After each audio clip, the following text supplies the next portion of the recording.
બધાને વિનંતી કે પોતાનું સ્થાન ગ્રહણ કરે અને સાથે સાથે મોબાઈલને વાઇબ્રેશન મોડમાં મૂકી દે. દરેકને વિનંતી કે મોબાઈલ વાઇબ્રેશન મોડમાં મૂકે. આજુબાજુ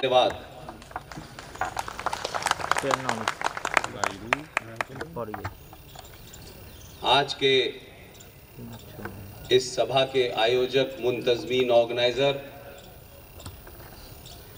हिंदू जागरण मंच, इसके तमाम पदाधिकारी, राजेश भाई शाह, प्रांत महामंत्री हिंदू जागरण मंच, नीरज भाई जैन, प्रांत विधि प्रमुख हिंदू जागरण मंच, केतन भाई पटेल, प्रांत बेटी बचाओ प्रमुख, कुणाल छाबड़ा, अच्छा हम लोगों का थोड़ा प्रोनाउंसिएशन का प्रॉब्लम है,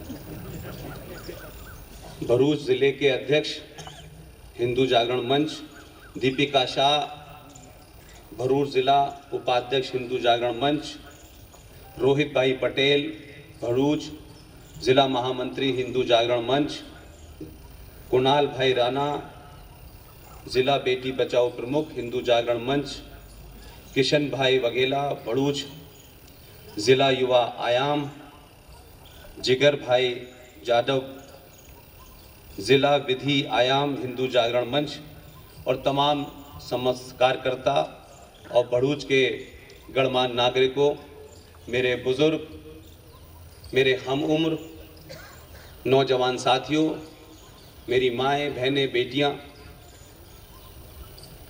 मैं भरूच में जब 2 साल पहले आया था तो मुनीम साहब जिंदा थे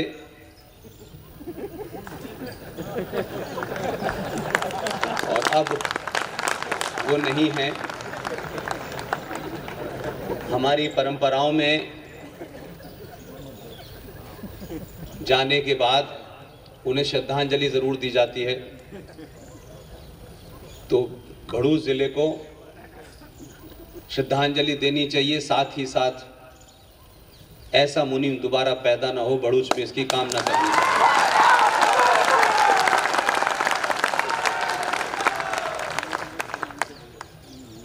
मैंने सुना है कि ये जो भरूच जो नाम है पहले किसी ऋषि मुनि के नाम पर इसे भगरू कक्ष कहा जाता था. उत्तर प्रदेश में इसकी मुहिम चल पड़ी है, नाम बदले जा रहे हैं और लगातार इसकी कोशिश जारी है. और आज भी जब हम लैंड जिहाद की बात करते हैं तो बहुत छोटे से दायरे में करते हैं, बहुत छोटे से मामलात को देख करके हमको लगता है ये लैंड जिहाद है. और जिहाद शब्द आया कहां से, इसकी उत्पत्ति कहां से हुई, वो कौन सी किताब है, उसके बारे में हम बात नहीं करते. समय समय पे बीमारियां आती हैं, चाहे वो बीमारी मलेरिया हो, टीबी हो, डेंगू हो, चिकनगुनिया हो, हम हर किस्म की बीमारी का इलाज का टीका निकालते हैं. कोरोना का भी आपने निकाला, लेकिन कुरान की बीमारी का आपने आज तक कोई इलाज नहीं किया. पूरी दुनिया उसका इलाज निकाल रही है. इसमें कुछ भी डेरोगेटरी नहीं है, किसी के मजहब के बारे में कोई सवाल नहीं उठाया जा रहा है. लेकिन सनातनी समाज जो हर विषय पे बात करता है, सीता पे भी बात करता है, राम पे भी बात करता है, हर विषय पे. लेकिन ये अजीब समाज है, इस देश में गांधी पे बात करना जो है वो बड़ा भारी काम है, कुरान पे बात करना बड़ा भारी काम है. हर दुनिया की किताब पे चर्चा हो सकती है लेकिन कुरान पे नहीं हो सकती. और कुरान पे आप बात करेंगे तो आप सांप्रदायिक हैं. डेनमार्क में कोई कानून बना देगा और कार्टून बन जाता है तो पूरी दुनिया में आग लग जाती है. लेकिन आप कहते हैं कि हम बहुत महान लोग हैं, हमारे यहां फ्रीडम ऑफ एक्सप्रेशन है, हमारे यहां फ्रीडम ऑफ पावर है बोलने की। इसलिए आपके यहां मां दुर्गा से लेके मां सरस्वती के कार्टून नंगे बनाए जाएं तो भी ये समाज कुछ नहीं कहता है। और जहां आपके अंदर इतनी निडरता होती है कि दिल्ली विश्वविद्यालय, जहां बड़े बड़े हिंदू संगठन मौजूद हैं, बड़े बुद्धिजीवी मौजूद हैं, 24 घंटे में से 23 घंटे हिंदुत्व की बात करते हैं, उस दिल्ली विश्वविद्यालय के अंदर बीए पास 1 के कोर्स में लगातार 10 साल तक रामानुजम साहब की किताब पढ़ाई गई और धड़ल्ले से लोग पढ़ते रहे। उस 10 साल में हजारों हिंदू परिवार के बच्चे उसको पढ़ के आगे निकल गए, लेकिन किसी के अंदर वो चेतना नहीं थी, किसी के अंदर इस बात की जुर्रत नहीं हुई कि इस बात को कम से कम हम पब्लिक डिबेट में तो ला सकते हैं। बीए पास 1 दिल्ली विश्वविद्यालय कोर्स में पढ़ाया जा रहा है। किताब का नाम था, रामानुजम की किताब थी। उसमें पढ़ाया गया कि मां सीता का जन्म रावण की छींक से हुआ। मां सीता के लक्ष्मण जी के साथ अनैतिक संबंध थे। हम सुनते रहे, देखते रहे, लेकिन बोले नहीं। हमें लगता है कि हमारी समस्या कोई दूसरा सुने और दूसरा ही उसका समाधान निकाले। हम सिर्फ जब समाधान होगा तो ताली बजाएंगे। और इस दरमियान बहुत सारे लोगों को पता था, लेकिन कोई बोला नहीं। दिल्ली में कुछ लोग सक्रिय हो गए, सुप्रीम कोर्ट गए। इस विषय पे सुप्रीम कोर्ट से जिरह करनी पड़ी उन लोगों को, और आखिर में सुप्रीम कोर्ट के आदेश के बाद वो कोर्स बंद हुआ। और हम खुश हो गए, साहब एक काम हो गया, ताली बजाई, फिर हम आगे चले गए। अगर इस तरीके से जीवन में और भारत राष्ट्र के सामने जो चैलेंजेस हैं, अगर आप इस तरीके से खुश हुए तो मैं समझता हूं कि लड़ाई नहीं लड़ पाएंगे आप। अगर दुनिया का सबसे बड़ा कोई लैंड जिहाद हुआ, ऐलान के साथ हुआ, घोषणा के साथ हुआ, पूरी सोची समझी रणनीति के साथ हुआ, तो 1947 में पाकिस्तान का बनना सबसे बड़ा लैंड जिहाद था। अगर किसी को कुरान के बारे में गफलत है, कोई कंफ्यूजन है, तो दारुल हरब और दारुल इस्लाम की थ्योरी को पढ़ लें। ये दारुल हरब क्या है, दारुल इस्लाम क्या है, ये गज़वाए हिंद क्या है, इसका वर्णन तमाम शरिया उसमें मिलता है, जो उनकी हदीस है। लिहाजा आज 2021 के भारत में दिल्ली में कुछ बदला, कुछ राज्यों में कुछ बदला, लेकिन अभी भी मैं मानता हूं कि सरकार बदलना राष्ट्र के बदलाव का बहुत बड़ा मुद्दा नहीं होता। सरकार बदलने से व्यवस्था नहीं बदलती है, और सरकार भी जब बदलती है जब उस राष्ट्र के राष्ट्रवादी बदलते हैं। आज 20-25 राज्यों में आपकी सरकार है, अलग अलग उसकी आप खबरें सुनते हैं, कहीं अच्छी खबरें भी आती हैं, कहीं बुरी खबरें भी आती हैं, लेकिन जब तक समाज में परिवर्तन नहीं होगा, सरकारें आएंगी जाएंगी, कुछ कानून बनाएंगी, कुछ हटा देंगी, लेकिन सरकारों की बड़ी सीमित भूमिका होती है, सब कुछ वो नहीं कर पाती। लिहाजा हमें अपनी जिम्मेदारी को समझना चाहिए। और अभी पूरा देश बंगाल को देख रहा है, क्योंकि जिस जम्मू कश्मीर की बात हम बार बार करते हैं, जिसका जिक्र भी किया गया, हमने जम्मू कश्मीर को ना पढ़ा, न सुनने की हमने कोई कोशिश की, न जानने की कोशिश की, और हम अपनी जिंदगी को उसी अंदाज में जीते रहे कि हम हैं, हमारा घर सुरक्षित है, बस, बाकी हमारी कोई जिम्मेदारी नहीं है।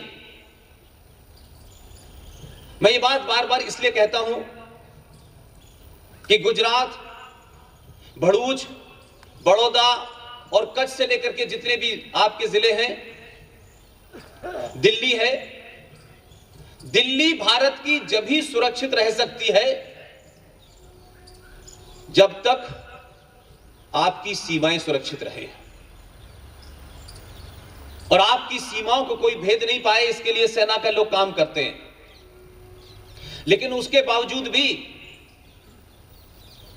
आप सबको याद होगा कि 1971 में बांग्लादेश बना, भारत की सेना वहां गई, 93,000 पाकिस्तानी फौजियों को सरेंडर कराया गया और हम फिर खुश हो गए कि हमने बहुत बड़ी कामयाबी हासिल की है और हम भूल गए।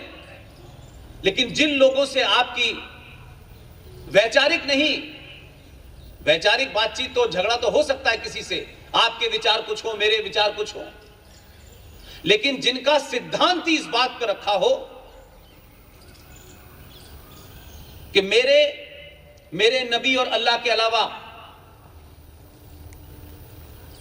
किसी और की पूजा पद्धति जायज नहीं है। अगर आप ये समझते हैं कि उनका पहला कलमा सूरा नंबर 9 आयत नंबर 5 क्या कहती है कि जो भी मुशरिक हैं, मुशरिक कहते हैं मूर्ति पूजकों को, उनकी हत्या जस्टिफाई है। इसलिए आप कंफ्यूज करते हैं, ये वाला मुसलमान अच्छा है, ये वाला थोड़ा खराब है, ये कट्टर है, ये मॉडरेट है। ये परिभाषाएं आपने अपनी सुविधा के लिए बनाई हैं। कोई मॉडरेट और कोई कट्टर नहीं है। जो कुरान मजीद को मानेगा वो ये सब काम करेगा, इसलिए ना कोई मॉडरेट है ना कोई कट्टर है। ये आपने परिभाषाएं अपनी सुविधा के लिए गढ़ी हैं। लिहाजा आप जिस मानसिकता से पूरी दुनिया लड़ रही है, जो मानसिकता 1400 साल पहले अरब में पैदा हुई, उसके पैदा होने के तमाम सारी तथ्य मौजूद हैं, उसको भी हम नहीं पढ़ते हैं। और वो क्या है, उसकी फिलॉसफी क्या है, हम उसको जाने बगैर हम उसका इलाज करना चाहते हैं। सन 1947 में भारत विभाजन हुआ, हजारों लाखों लोग चले गए, 10.5 लाख लोग मारे गए, तब यह देश आपको मिला। लेकिन हम उन तमाम नेताओं और वो जो बड़े बड़े तथाकथित बुद्धिजीवी थे जिन्होंने सत्ता के साथ मिलकर के इस पूरे देश के साथ एक ऐसा षड्यंत्र किया कि आने वाली नस्लें, नस्ल दर नस्ल, जनरेशन टू जनरेशन, आप मानसिक रूप पे गुलाम बने रहें, आपके अंदर एक हीन भावना का भाव भर दिया जाए, आप इन्फिनिटी कॉम्प्लेक्स के शिकार रहें, एहसास कमतरी के शिकार रहें। लिहाजा कभी आपके अंदर पुरुषार्थ न जागे, आप अपने इतिहास को न जान पाए, आप अपनी संस्कृति को न जान पाए, आप अपनी मूल परंपराओं और सरोकारों को न जान पाए। इस तरीके का पूरा एक खाका तैयार किया गया।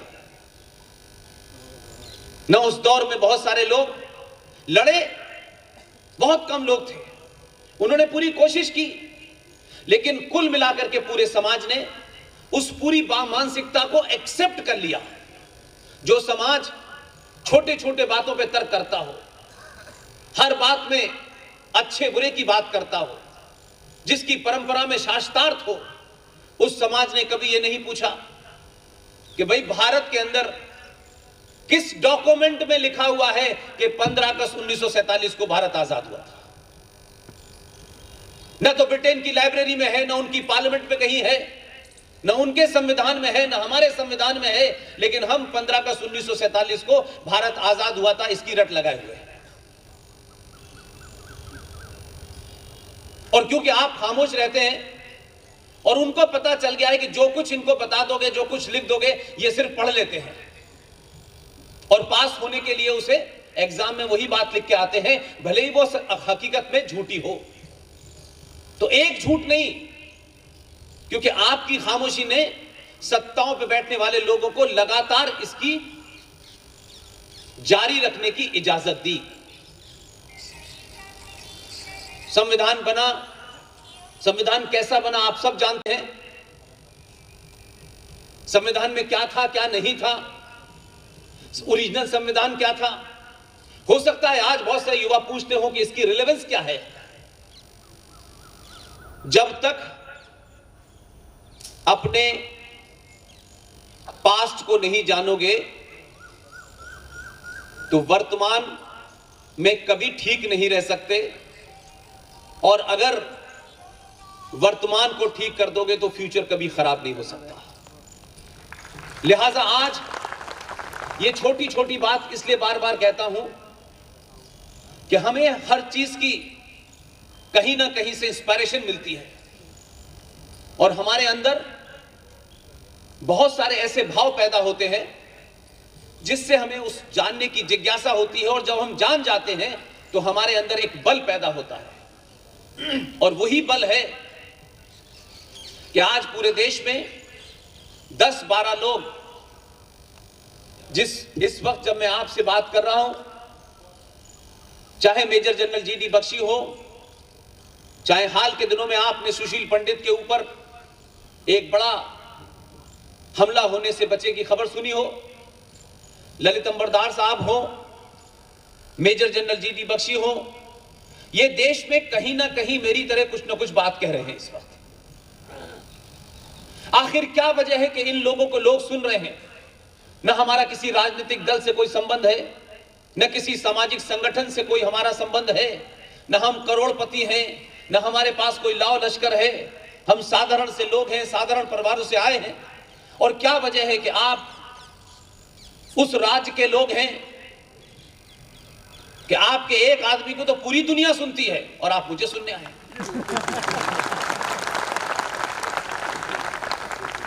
कोई वजह है, कोई आपके मन के अंदर, कोई आपके दिमाग के अंदर कोई चीज आपको परेशानी है जो बार बार आपको उससे सवाल पूछ रही है, और आप उसका सही मायनों में सही तरह तथ्यों के साथ जवाब चाहते हैं, और उस तकलीफ से बाहर निकलना चाहते हैं कि आखिर दुनिया का वो एक ऐसा देश, एक ऐसा राष्ट्र, एक ऐसी संस्कृति जिसने पूरी दुनिया को एक रास्ता दिखाया हो, ज्ञान दिया हो, पूरा विश्व आपके उस पुरुषार्थ का लोहा मानता हो, आज वही समाज अपने अंदर अंधकार में है। सबसे ज्यादा अंधकार सनातनी हिंदू समाज के अंदर है। इसलिए मैं बार बार एक बात कहता हूं कि छोटी छोटी चीजों का बड़ा असर होता है। सरकारों पे जब आप सही सरकार चुन लें तो सरकार को काम करने दें, रोज रोज उससे हिसाब मांगने, दरवाजा खटखटाने मत जाइए। आपको पता नहीं है, ये बड़ा अच्छा लगता है कहने में कि जो ताकतवर होता है, मेरा मानना है कि दुनिया में जो सबसे ज्यादा ताकतवर होता है वही सबसे ज्यादा कमजोर होता है, बड़े सारी बाधाओं से बंधा हुआ होता है। हम छोटा सा सामाजिक संगठन, छोटा सा परिवार नहीं चला पाते, उसमें परेशान हो जाते हैं।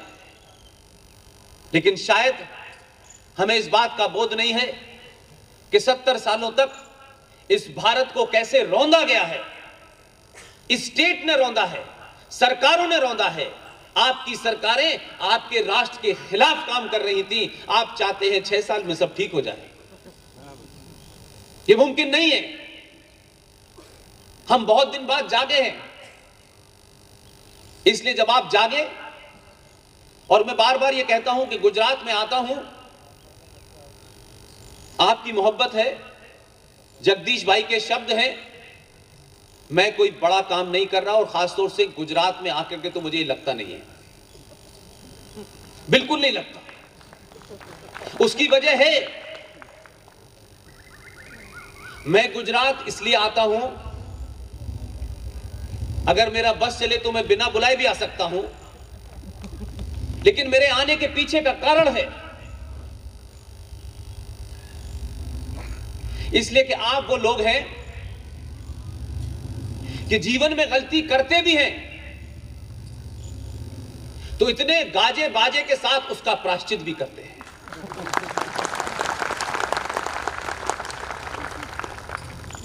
लिहाजा मैं मानता हूं कि अपने घर में कोई बहुत अच्छी चीज होती है तो हम बाहर वालों को जल्दी देते नहीं है।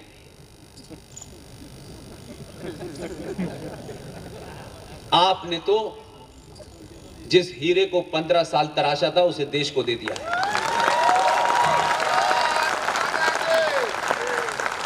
और आप, यहां हीरा बहुत होता है, मैंने बड़े सुना है, यहां हीरे की बड़ी बड़ी मंडियां हैं। हम तो गरीब लोग हैं, हम तो पिक्चरों में हीरा देखते हैं, लेकिन आप बड़े दिल वाले लोग हैं। लोग कहते हैं ये बड़े बिजनेस के लोग हैं, बड़ा घोड़ा भाग करते हैं। हो सकता है निजी जिंदगी में करते हो आप।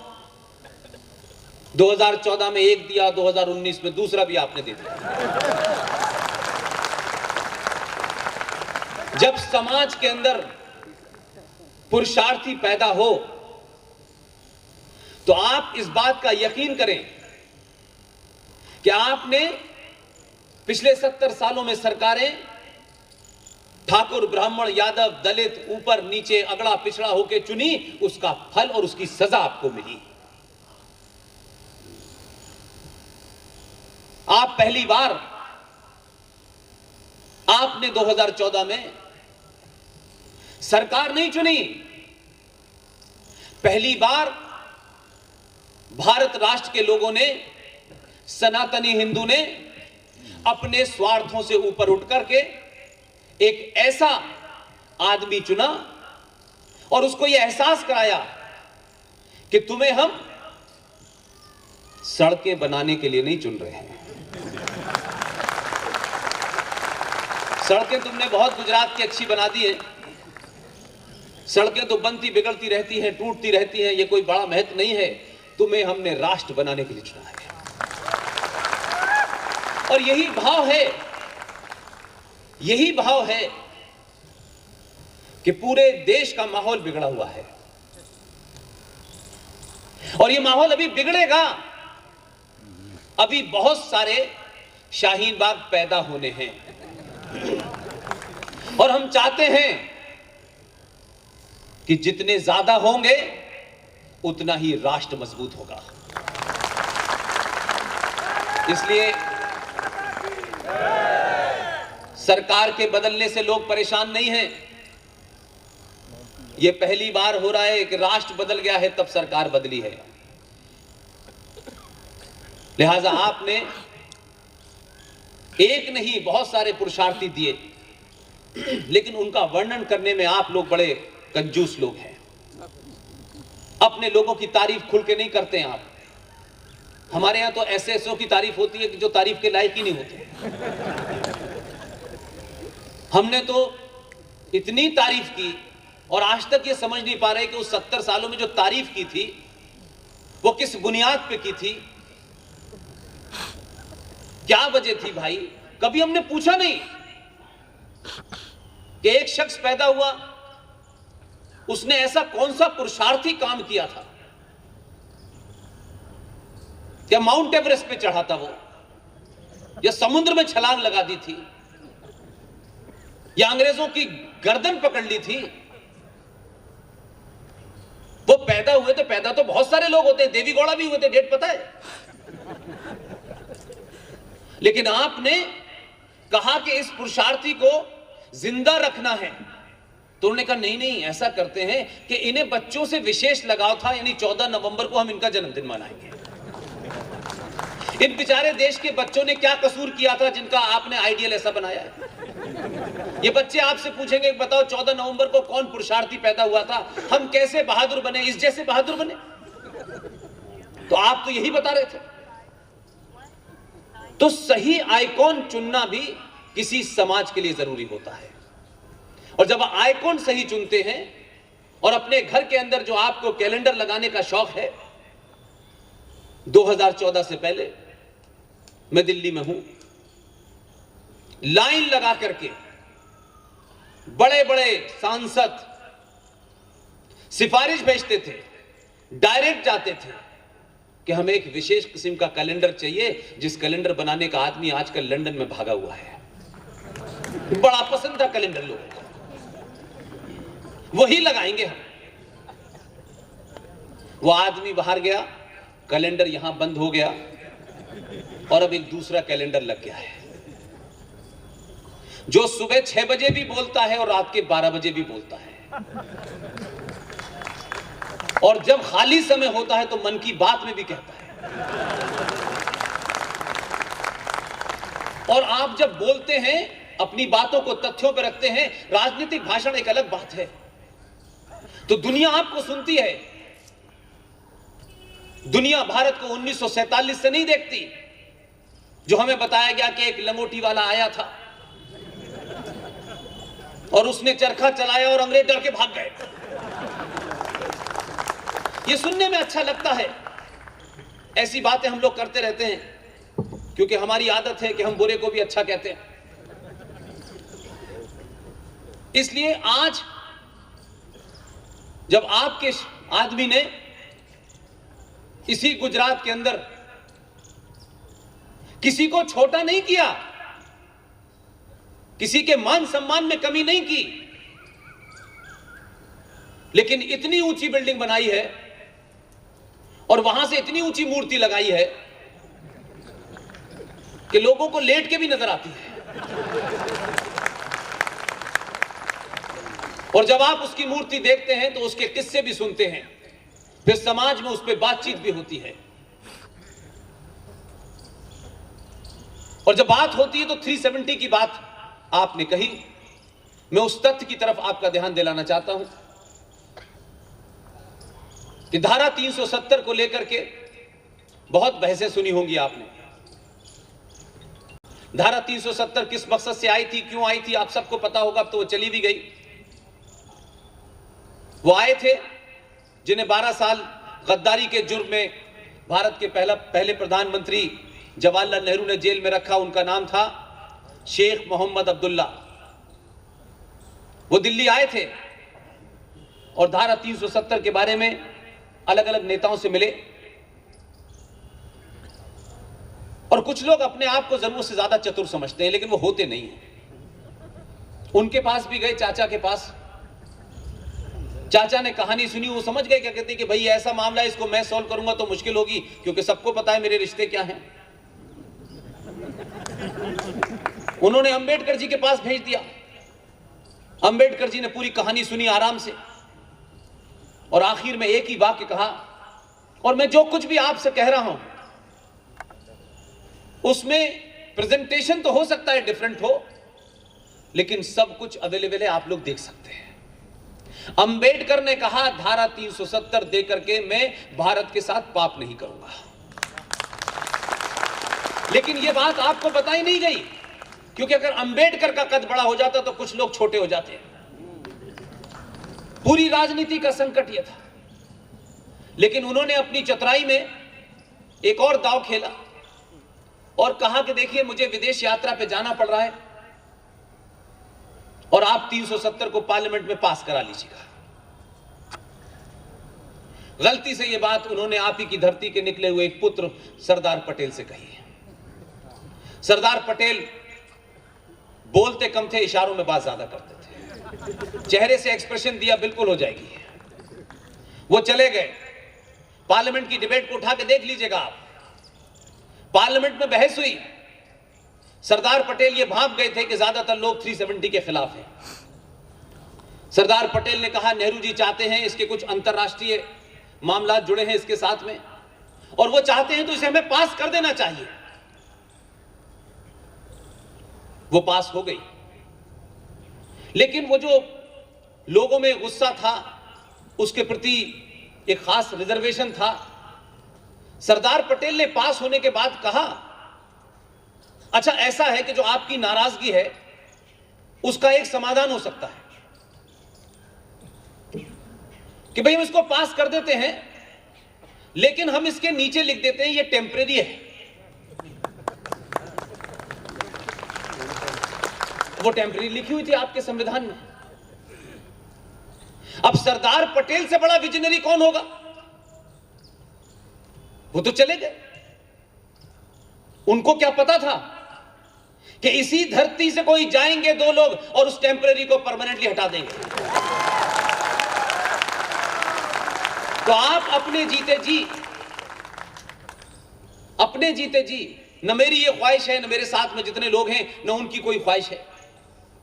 हम में से किसी की कोई ऐसी इच्छा नहीं है कि सब कुछ बदलाव हमारे जीते जी हो जाएगा। हम उसको देख पाएंगे ऐसी भी कोई ख्वाहिश नहीं है। 1992 में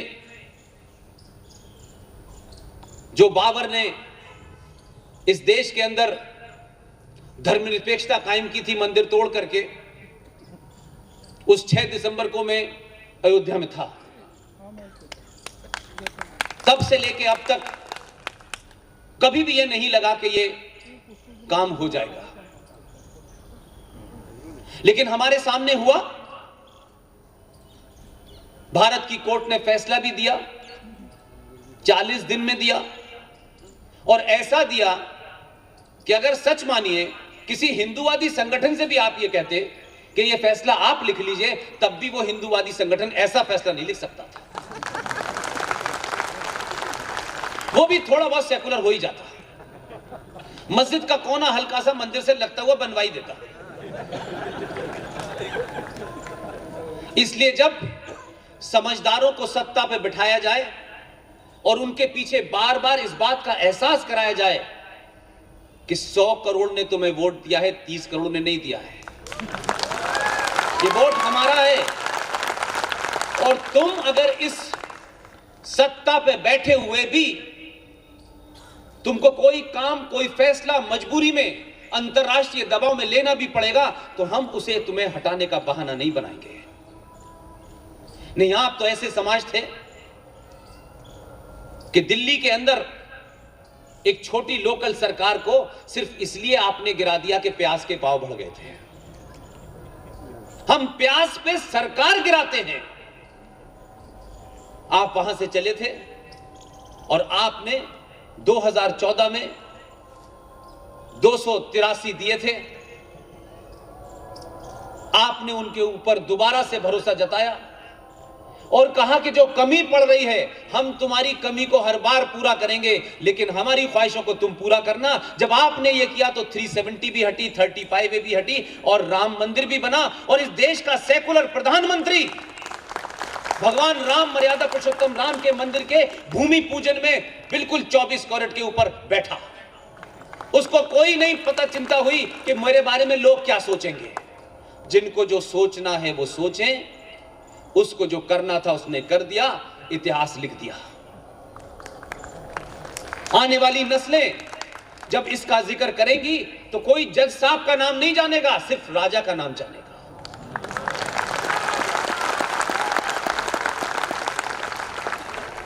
इसलिए आपने गुजरात में स्टैच्यू ऑफ यूनिटी लगा करके दूर दूर तक जिन कश्मीरी मुसलमानों को, जिहादियों को सरदार पटेल से नफरत थी, वो कश्मीर में खड़े होकर के भी ये मूर्ति देख सकते हैं। मैं आपके यहां से 23 जनवरी से कटक से एक मुहिम चला रहा हूं। मुझे लगता है कि इसमें भी आपका योगदान महत्वपूर्ण होना चाहिए। और बंगाल का चुनाव है, इस वक्त कम से कम इसकी चर्चा जरूर होनी चाहिए, जबकि मैं चुनाव से कोई मेरा लेना देना नहीं होता। इस देश को अगर आप सच में पूछें और थोड़ा सा ध्यान करें और फ्लैशबैक में जाएं, अगर मैं देखूं कि उस 1947 के आसपास के जितने भी लीडर थे, जिन लीडर्स ने भारत के समाज के अंदर पुरुषार्थ पैदा किया हो, उसके अपने मर्द होने का, उसको सनातनी होने का जो गर्व दिलाया हो, यह बात अलग है कि उसको इस देश के इतिहास ने और राजनीतिक चाटुकारों ने दबा दिया, दफन कर दिया। 21 अक्टूबर 1943 को मोयान के इलाके में जब नेताजी सुभाष चंद्र के साथ जो फौज आई,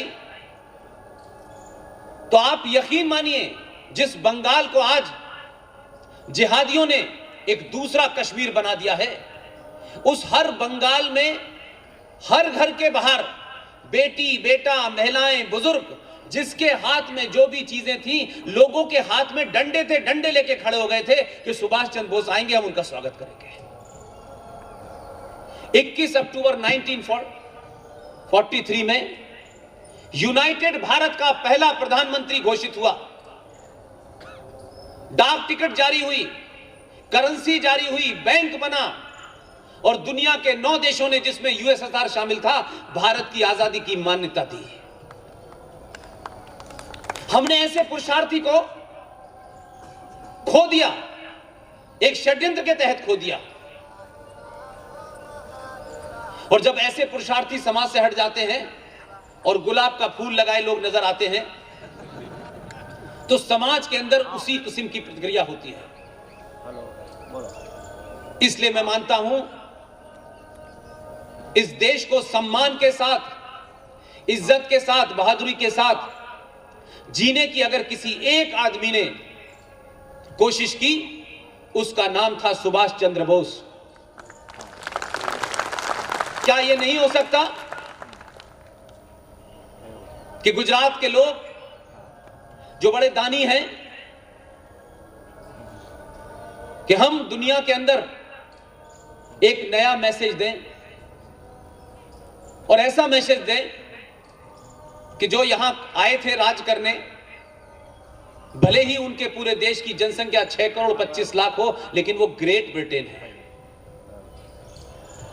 जो कहते थे कि उनकी हुकूमत में सूरज नहीं डूबता, लेकिन आज सूरज निकल आता है तो संडे बनाते हैं। आपके यहां से ये आवाज उठनी चाहिए कि अगर स्टैच्यू ऑफ यूनिटी बन सकती है, तो अब भारत में सुभाष चंद्र बोस की मूर्ति लगे और उसका नाम हो स्टैच्यू ऑफ डिग्निटी। आने वाली नस्लों को पता तो चले कि सुभाष चंद्र बोस थे कौन। सरदार पटेल के बारे में भी देर से जाना, सुभाष चंद्र बोस के बारे में भी देर से जाना, लेकिन जितनी तेजी से आप जान रहे हैं, उतनी तेजी से शाहीन बाग बन रहे हैं। ये परेशानी इस बात की नहीं है कि कोई एक नाम का आदमी सत्ता में बैठ गया है और ये सत्ता से नहीं हट रहे। उनकी हर दिन प्रॉब्लम क्या है? उनकी प्रॉब्लम है इन दोनों के आने के बाद सनातनी हर रोज बदल रहा है, हर दिन सवाल कर रहा है। अगर ये 100 करोड़ बदल गए तो गंगा जमुना तहजीब जमुना में मिलेगी। लिहाजा जो लैंड जिहाद की बात और लव जिहाद की बात आपने कही, इनके ऐतिहासिक तथ्यों पे जाइए। बहुत सारे लोगों को बहुत सारी गलत चीजें पता है। उत्तर प्रदेश में कानून बना लव जिहाद का। अब ये कितनी कंट्राडिक्टरी बात है। जिन्होंने लव किया उन्होंने लव जिहाद भी किया। जिस शख्स ने उत्तर प्रदेश में कभी लव किया नहीं, उसने लव जिहाद पे कानून बना दिया।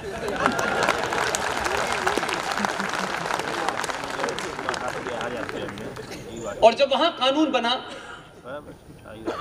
तो लोगों ने कहा साहब इसको देख के लोग मध्य प्रदेश में भी बना दिया, और ये लोग लव के बड़े खिलाफ हैं।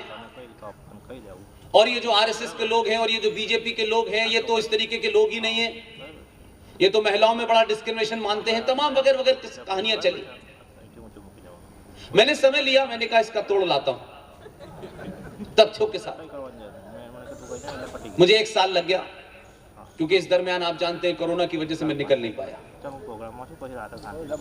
आपको मालूम है इस तथाकथित आजाद भारत में पहला लव जिहाद कब हुआ? तब बीजेपी नाम की चीज भी नहीं थी, और उस लव जिहाद के खिलाफ आवाज किसने उठाई? आप सोच ही नहीं सकते। भारत के और आपके प्रदेश से गए हुए एक साहब, जिन्हें देश राष्ट्रपिता मानता है, और भारत के पहले प्रधानमंत्री, इन दोनों ने लव जिहाद के खिलाफ पहली मुहिम की, और जिस बेचारी बहन ने शादी कर ली थी उसकी शादी तक तोड़वा दी। भारत के पहले प्रधानमंत्री थे, उनके नाम के आगे पंडित लगता था, उनकी बहन के पीछे पंडित लगता था।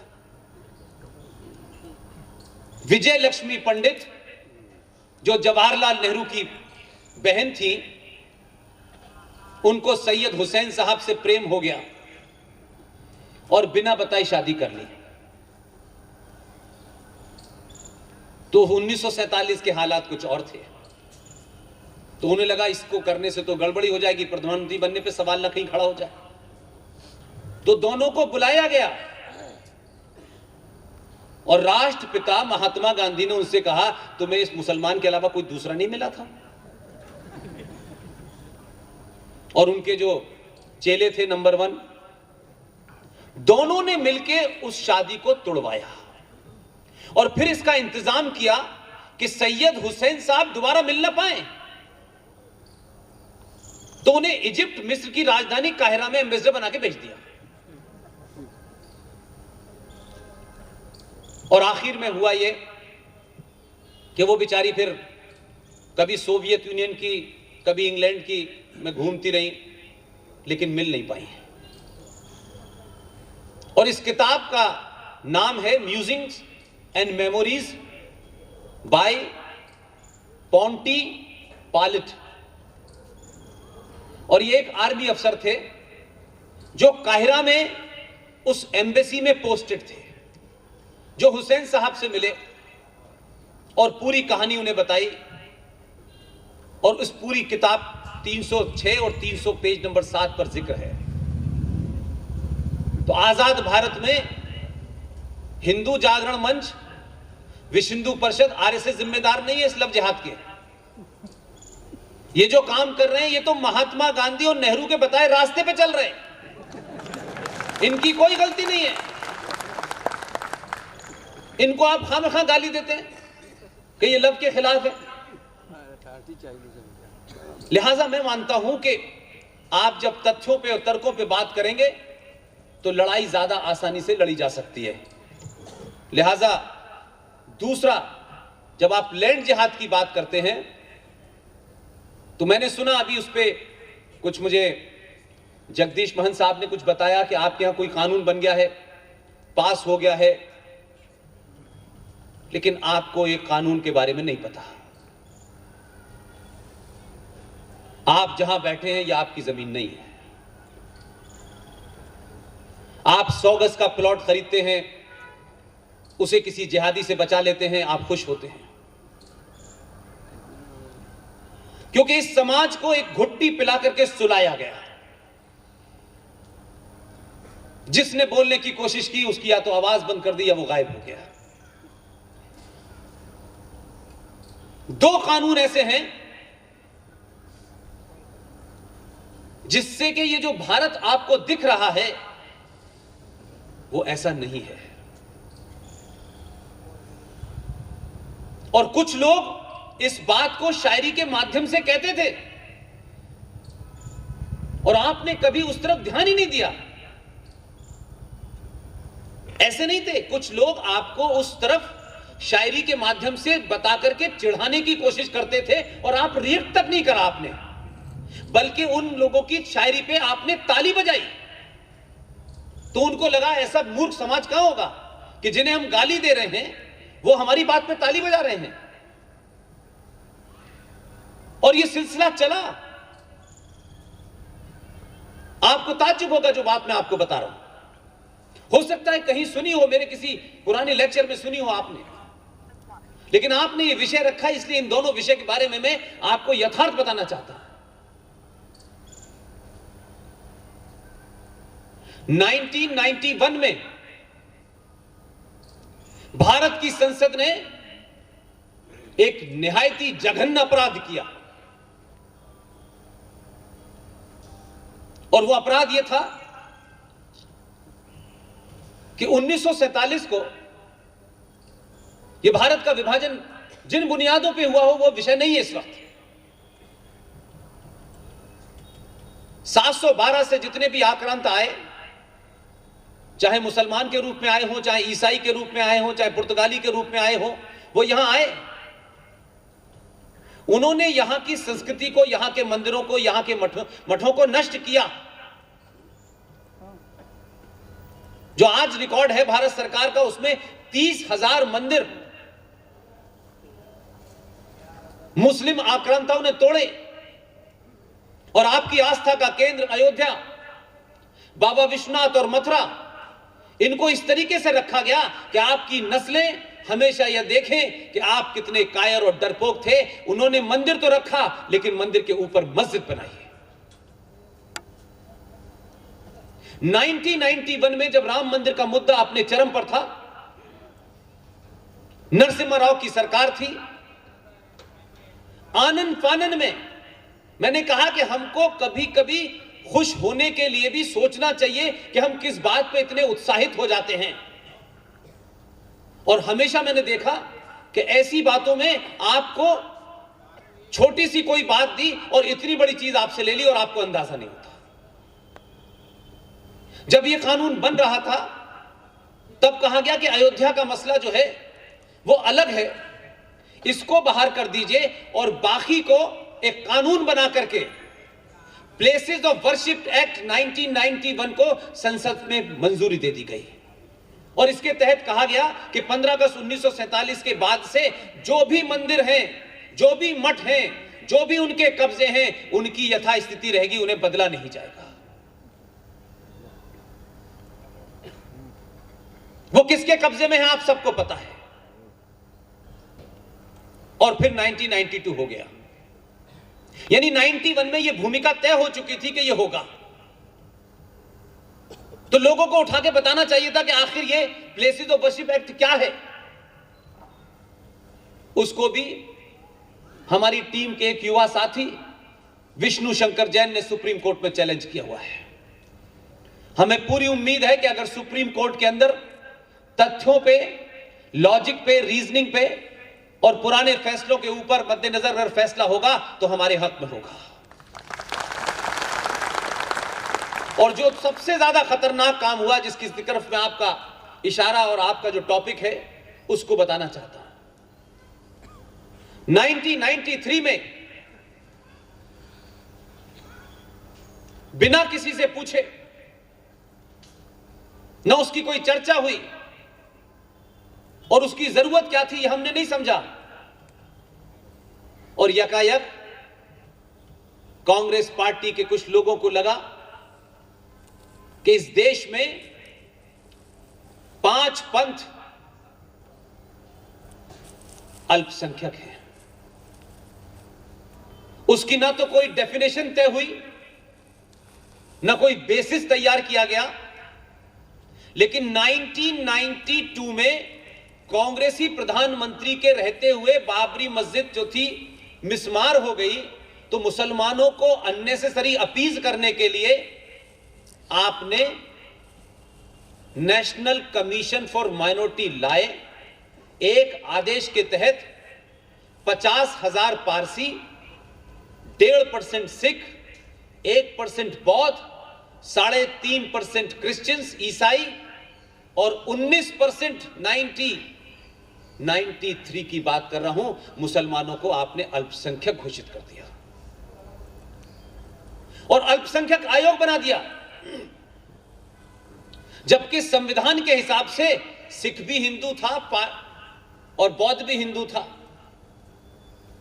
लेकिन आपका एजेंडा न पारसी में था, न सिख में था, न बौद्ध में था। आपका एजेंडा इस देश की सेकंड लार्जेस्ट मेजॉरिटी को अलग करके स्पेशल पैकेज देना था, क्योंकि भारत का संविधान धर्म के आधार पर, मजहब के आधार पर आरक्षण नहीं देता। तो आपने ना तो यूएनओ,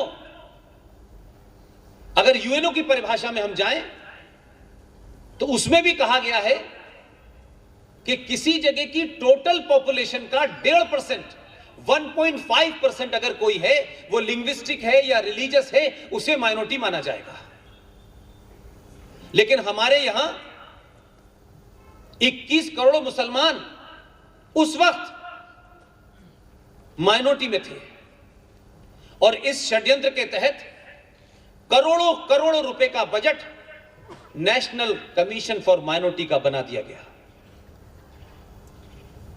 पारसियों ने आज तक उस माइनॉरिटी कमीशन में 2 पैसे का नहीं कुछ लिया। सिख वहां कौम उससे जिंदा नहीं है कि उन्हें वहां माइनॉरिटी कमीशन से क्या मिलेगा, लेकिन सेकंड लार्जेस्ट मेजॉरिटी को माइनॉरिटी घोषित करके सारे आपने यूएनओ से लेके सारे तथ्यों को धत्ता बता करके आपने एक नया एजेंडा क्रिएट कर दिया। और कमाल यह है, यह उसी सरकार ने किया 1993 में, यह संविधान में जोड़ा गया, उसी सरकार ने जोड़ा जिन्होंने 1976 में रात के अंधेरे में भारत का जो संविधान था, जो प्रीएम्बल था, उसमें कहा गया कि भारत सेकुलर देश है। तो 76 से पहले सेकुलर नहीं था, लेकिन प्रीएम्बल में आपने शब्द सेकुलर जोड़ा बिना किसी डिबेट के, क्योंकि 76 में ज्यादातर पॉलिटिकल लीडर जेल में थे और इंटेलेक्चुअल से कहा कि थोड़ा झुक जाओ, वो लेट चुके थे। और वही सरकार 93 में उसी संविधान को कम्युनल बना देती है।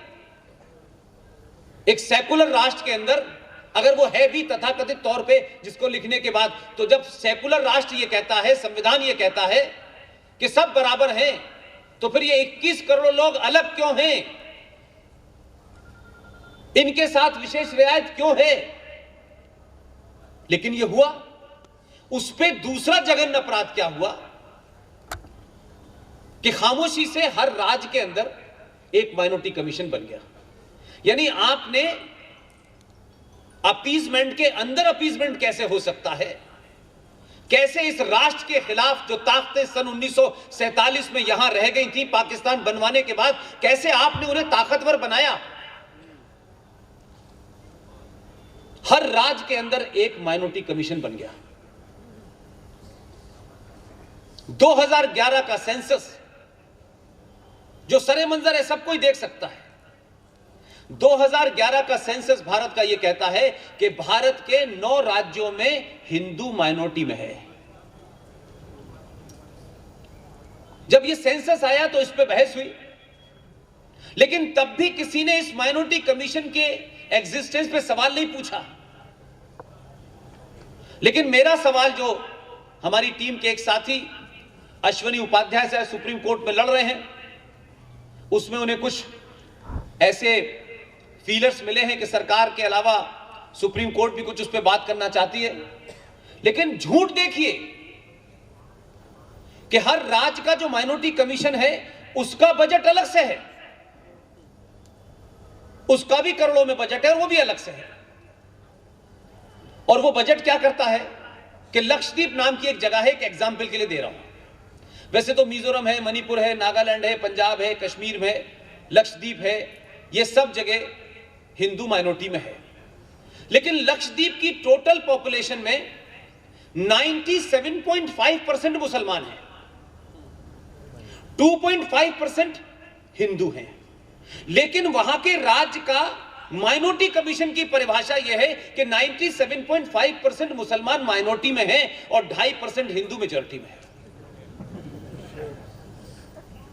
तो वो जो माइनॉरिटी का बजट जा रहा है वो भी मुसलमान 97 के पास जा रहा है। वो कश्मीर में 77% है, उनके पास जा रहा है। वो नागालैंड में, वो मिजोरम में, जहां क्रिश्चियन 92% है, उनके पास जा रहा है। क्योंकि हम बोलना नहीं चाहते, क्योंकि इन मुद्दों से हमें लगता है कि तत्कालिक तौर पे हमें कोई फायदा नहीं होने वाला। इसलिए मैंने कहा कि जब इन मुद्दों को आप उठाएंगे तो ये तो कम से कम पता चलेगा इस देश के समाज को, लोगों को सही बात पता है। और अगर आपको पता है तो आप चिल्लाएं, 1 नहीं 2 नहीं 10 बार चिल्लाएं। और इस चिल्लाने का एक्सपेरिमेंट मैं आपको बताता हूं जो जगदीश भाई ने कहा। मैं ये जानता था कि सरकारें अपने हिसाब से काम करती हैं और हम सब ये समझते हैं कि हमने कोई आज मुद्दा उठाया और हम डाइस से नीचे उतरे और सरकार उस पर बात करने लगी, कि ऐसा नहीं होता। इसलिए सरकार चुनने से पहले जो कुछ आपने किया उसका असर यह है कि सरकार में बैठे हुए लोगों को पता है कि वोट किसका हमको मिला है। ये रोज एहसास कराइए। कभी कभी आदमी जो ज्यादा अपना होता है वही भूल जाता है। इसलिए आप खूब धमकाइए, खूब डराइए, लेकिन उतारिए मत। सब कुछ तुम्हें ही करना है, उतारेंगे नहीं तुम्हें। अब तो पहली बार बिठाया है, तुम अपनी मर्जी से नहीं उतरोगे। अब जब तक 10-20 पैदा नहीं कर देंगे समाज में, तब तक तुम्हें उतरने नहीं देंगे। इसलिए जब आप बोलते हैं, आप गुजरात में बोलें, आप कलकत्ता में बोलें, आप इंदौर में बोलें, जब लोग बोलना शुरू करते हैं तो कानों में आवाज जाती है। आज सोशल मीडिया का जमाना है। टेलीविजन लोग 3% से ज्यादा नहीं देखते, सोशल मीडिया 97% लोग देखते हैं।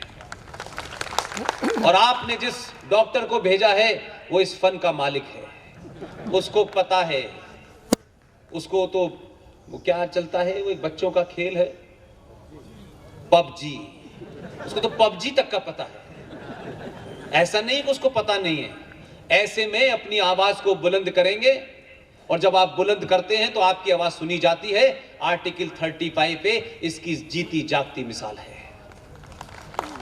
आप लोगों के सामने तथ्य रख दें, फैक्ट रख दें, रेफरेंस के साथ रख दें, ताकि कहीं भी आप जब बात करें तो तर्कों पे कोई आपको हरा ना पाए, इस पे झूठ ना बोले आपसे। तो ये आवाज आज नहीं, कल नहीं, परसों नहीं, जाएगी। और इस जाने का असर यह हुआ कि सुप्रीम कोर्ट ने अभी हाल में ही एक ऑर्डर दिया है। भले ही मैं उस ऑर्डर से पूर्णतः बहुत ज्यादा खुश नहीं हूं, क्योंकि मेरा मकसद यह नहीं था, हमारी टीम का मकसद यह नहीं था। सुप्रीम कोर्ट ने अभी कोई 15 दिन पहले एक ऑर्डर पास किया है और केंद्र सरकार से कहा है 4 हफ्ते में जवाब दो कि जिन 9 राज्यों में हिंदू माइनॉरिटी में हैं, उन्हें माइनॉरिटी कब घोषित करोगे। यह ताली बजाने की बात नहीं है मेरे भाई, यह ताली बजाने की इसलिए बात नहीं है कि इसमें गंभीर बात छुपी हुई है। सुप्रीम कोर्ट अगर 9 राज्यों में हिंदुओं को माइनॉरिटी घोषित कर देगी तो आपके यहां एक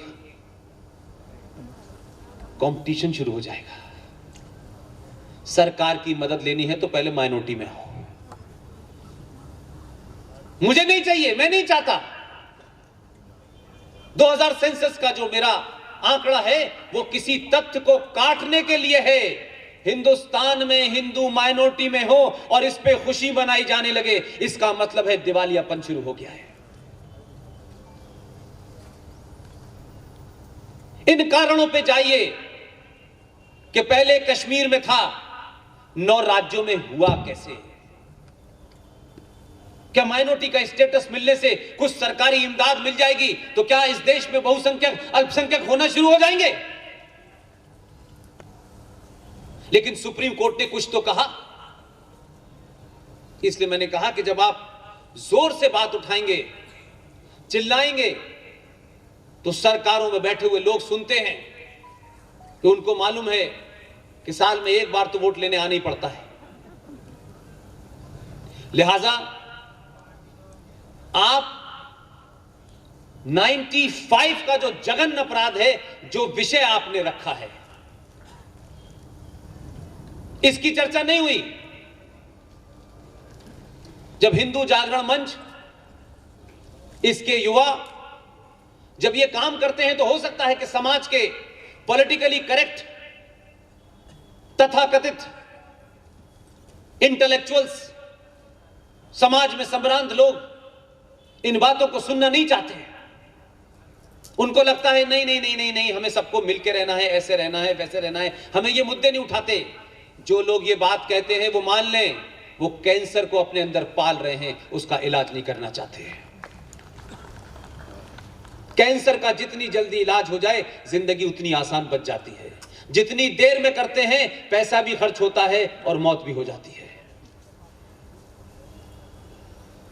हिंदू जागरण मंच को मैं मुबारकबाद देता हूं कि आज ये उन मुद्दों को उठा रहे हैं जो इस राष्ट्र को समाप्त कर रहे हैं।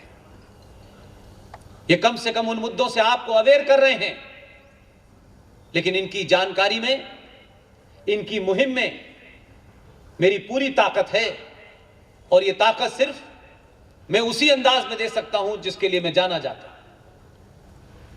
मैं इनके सामने एक तथ्य रख रहा हूं। 1995 भारत की संसद ने एक अजीबोगरीब काम किया और उसे 2013 में संसद ने पास कर दिया और उसके क्लॉजेस बताऊंगा आपको। तो मैं मानता हूं कि अगर आप राष्ट्रवादी हैं और इस राष्ट्र से प्रेम करते हैं, इस संस्कृति से प्रेम करते हैं, तो रात को नींद नहीं आएगी आपको अगर आप उसके एक एक पॉइंट और क्लॉज को सुन लें। तो मुझे जब से यह पता चला,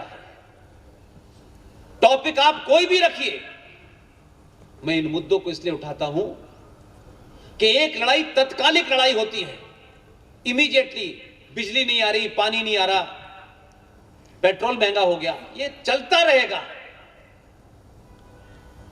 एक लड़ाई होती है जो आपके अस्तित्व को समाप्त कर देती है और हम उस तरफ ध्यान ही नहीं देना चाहते।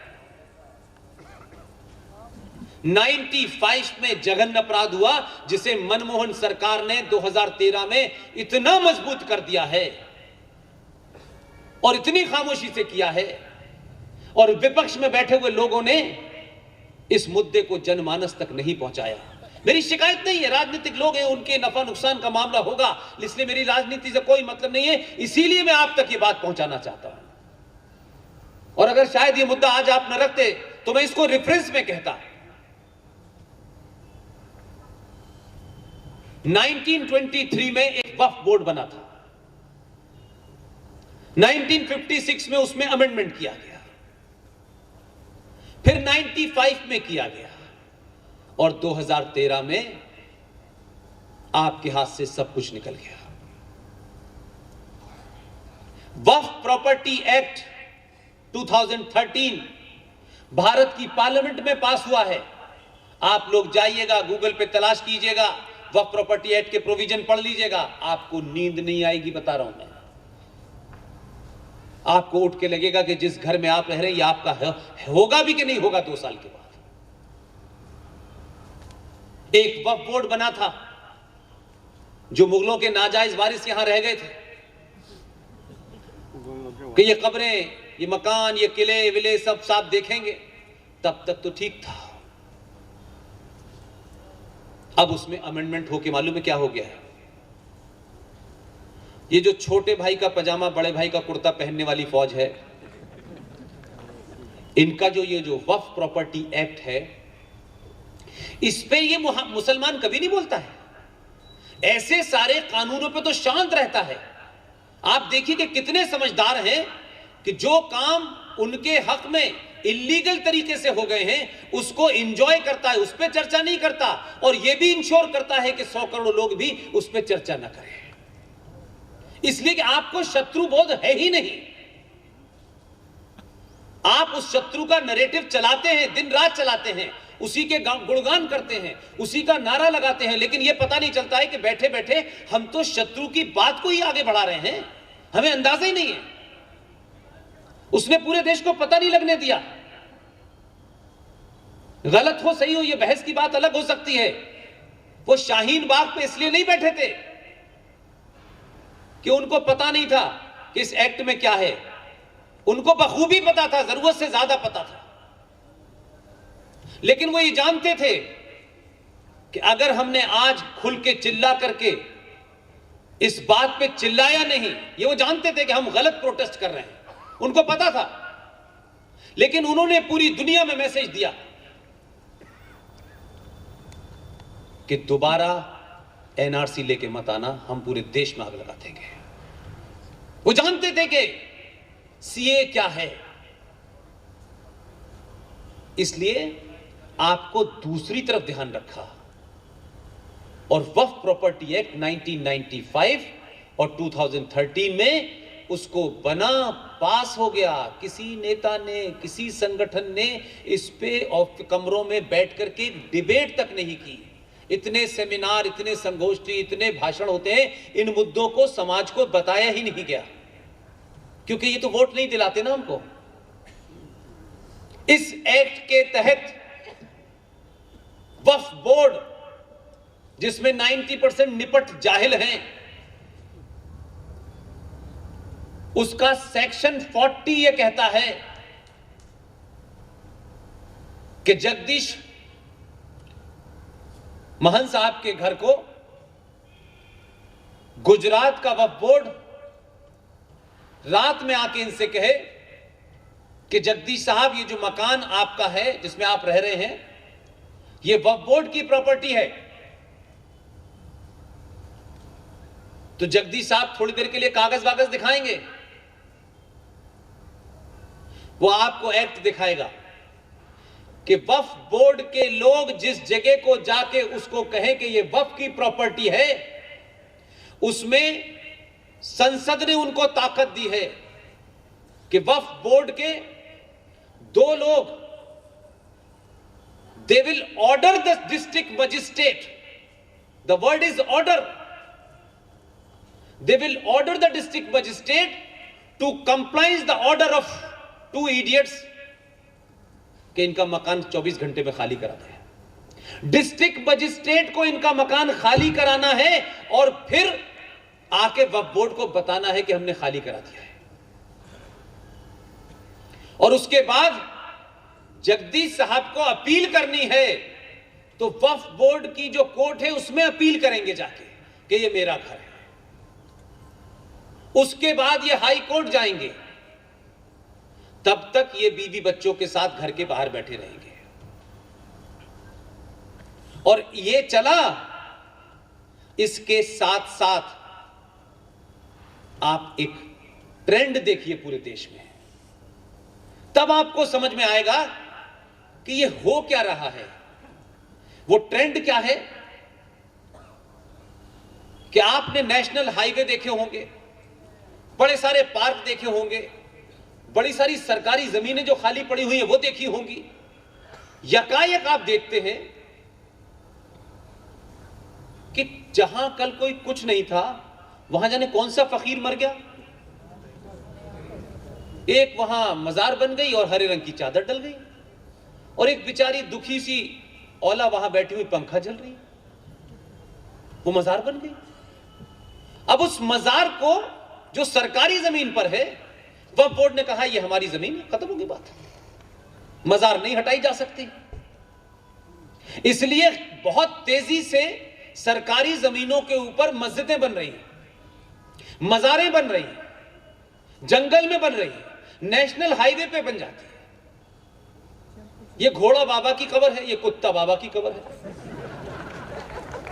कैसे इंसान थे, उनका नाम ही ऐसा था। तो ये जो ट्रेंड चला, ये इसलिए कि आपने, भारत की संसद ने उन्हें ताकत दी है, और ये ताकत पूरे देश में है। ये इसलिए आप जिस लैंड जिहाद की बात कर रहे हैं, इस जिहाद का जिक्र कुरान मजीद में है। आप यहां की बात कर रहे हैं, इंग्लैंड जैसी जगह में,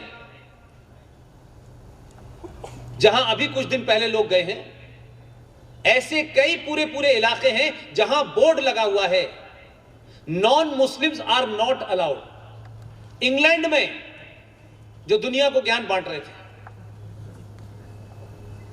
आपको अभी इसका अंदाजा नहीं है। They are waiting for the right time. सीधे तौर पे आगे से पीछे से जैसे भी हो, उन्होंने ऐसी ताकत इस देश में, जब कोई इस देश का मुसलमान प्रधानमंत्री नहीं बना, राष्ट्रपति ऐसा नहीं बना कि बड़ा पावरफुल हो, उनकी गिनती भी कम हो, लेकिन इसके बावजूद भी इस सेकुलर इंडिया में उन्होंने वो सब प्राप्त कर लिया जिसमें आप हिंदू सरकार होने के बाद भी प्राप्त नहीं कर सकते। इसलिए जो समाज बहुत छोटी छोटी बातों पे लड़ता है, हर बात के अंदर अपना तेरी करता है, अपने मुद्दों को नहीं पहचानता, अपने शत्रु को नहीं पहचानता, हमारा किस में फायदा है किस में नहीं है, क्योंकि हम निजी स्वार्थ से ऊपर नहीं उठते, इसलिए लव जिहाद आज से नहीं हो रहा है। आप लोग फिल्म देखने वाले लोग हैं, संजय दत्त की एक बायोपिक आई थी, संजय दत्त ने बनाई, सुनील दत्त की, सॉरी, आपने देखी थी किसी ने? आप कम से कम फिल्म नहीं देखते तो किसी एजेंडे के तहत तो देखते हैं। मैं फिल्में ना के बराबर देखता हूं, लेकिन ऐसी फिल्में जरूर देख लेता हूं। उस फिल्म के अंदर एक छोटी सी घटना है कि जब सुनील दत्त नरगिस से शादी कर रहे थे तो उस वक्त का माफिया डॉन हाजी मस्तान का नाम सुना होगा आपने, मुंबई का। कितना ईमानदार और मुसल्लत ईमान वाला है, हज के बाद भी मस्तान रहा वो। उस हाजी मस्तान ने सुनील दत्त को बाकायदा बुलाया, उसको तलब किया और पूछा कि तुम नरगिस से शादी क्या सोच के कर रहे हो। उस पे सुनील दत्त का जवाब है, मैं उसे खुश रखूंगा। आप सोचिए कि एक शहर का गुंडा, माफिया, वो सब होने के बाद भी उसे इस बात की चिंता है कि मुस्लिम लड़की किसी हिंदू से शादी कैसे कर रही है, जिससे दूर दूर तक रिश्ता नहीं था। और सुनील दत्त जो इस देश में सेकुलरिज्म के एपिटोम थे, वो उसे जवाब दे रहे थे।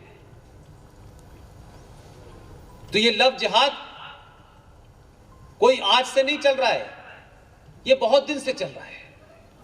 हम सुनना देखना नहीं चाहते थे, अब देखना शुरू किया है तो लगता है हर गली मोहल्ले में हो रहा है।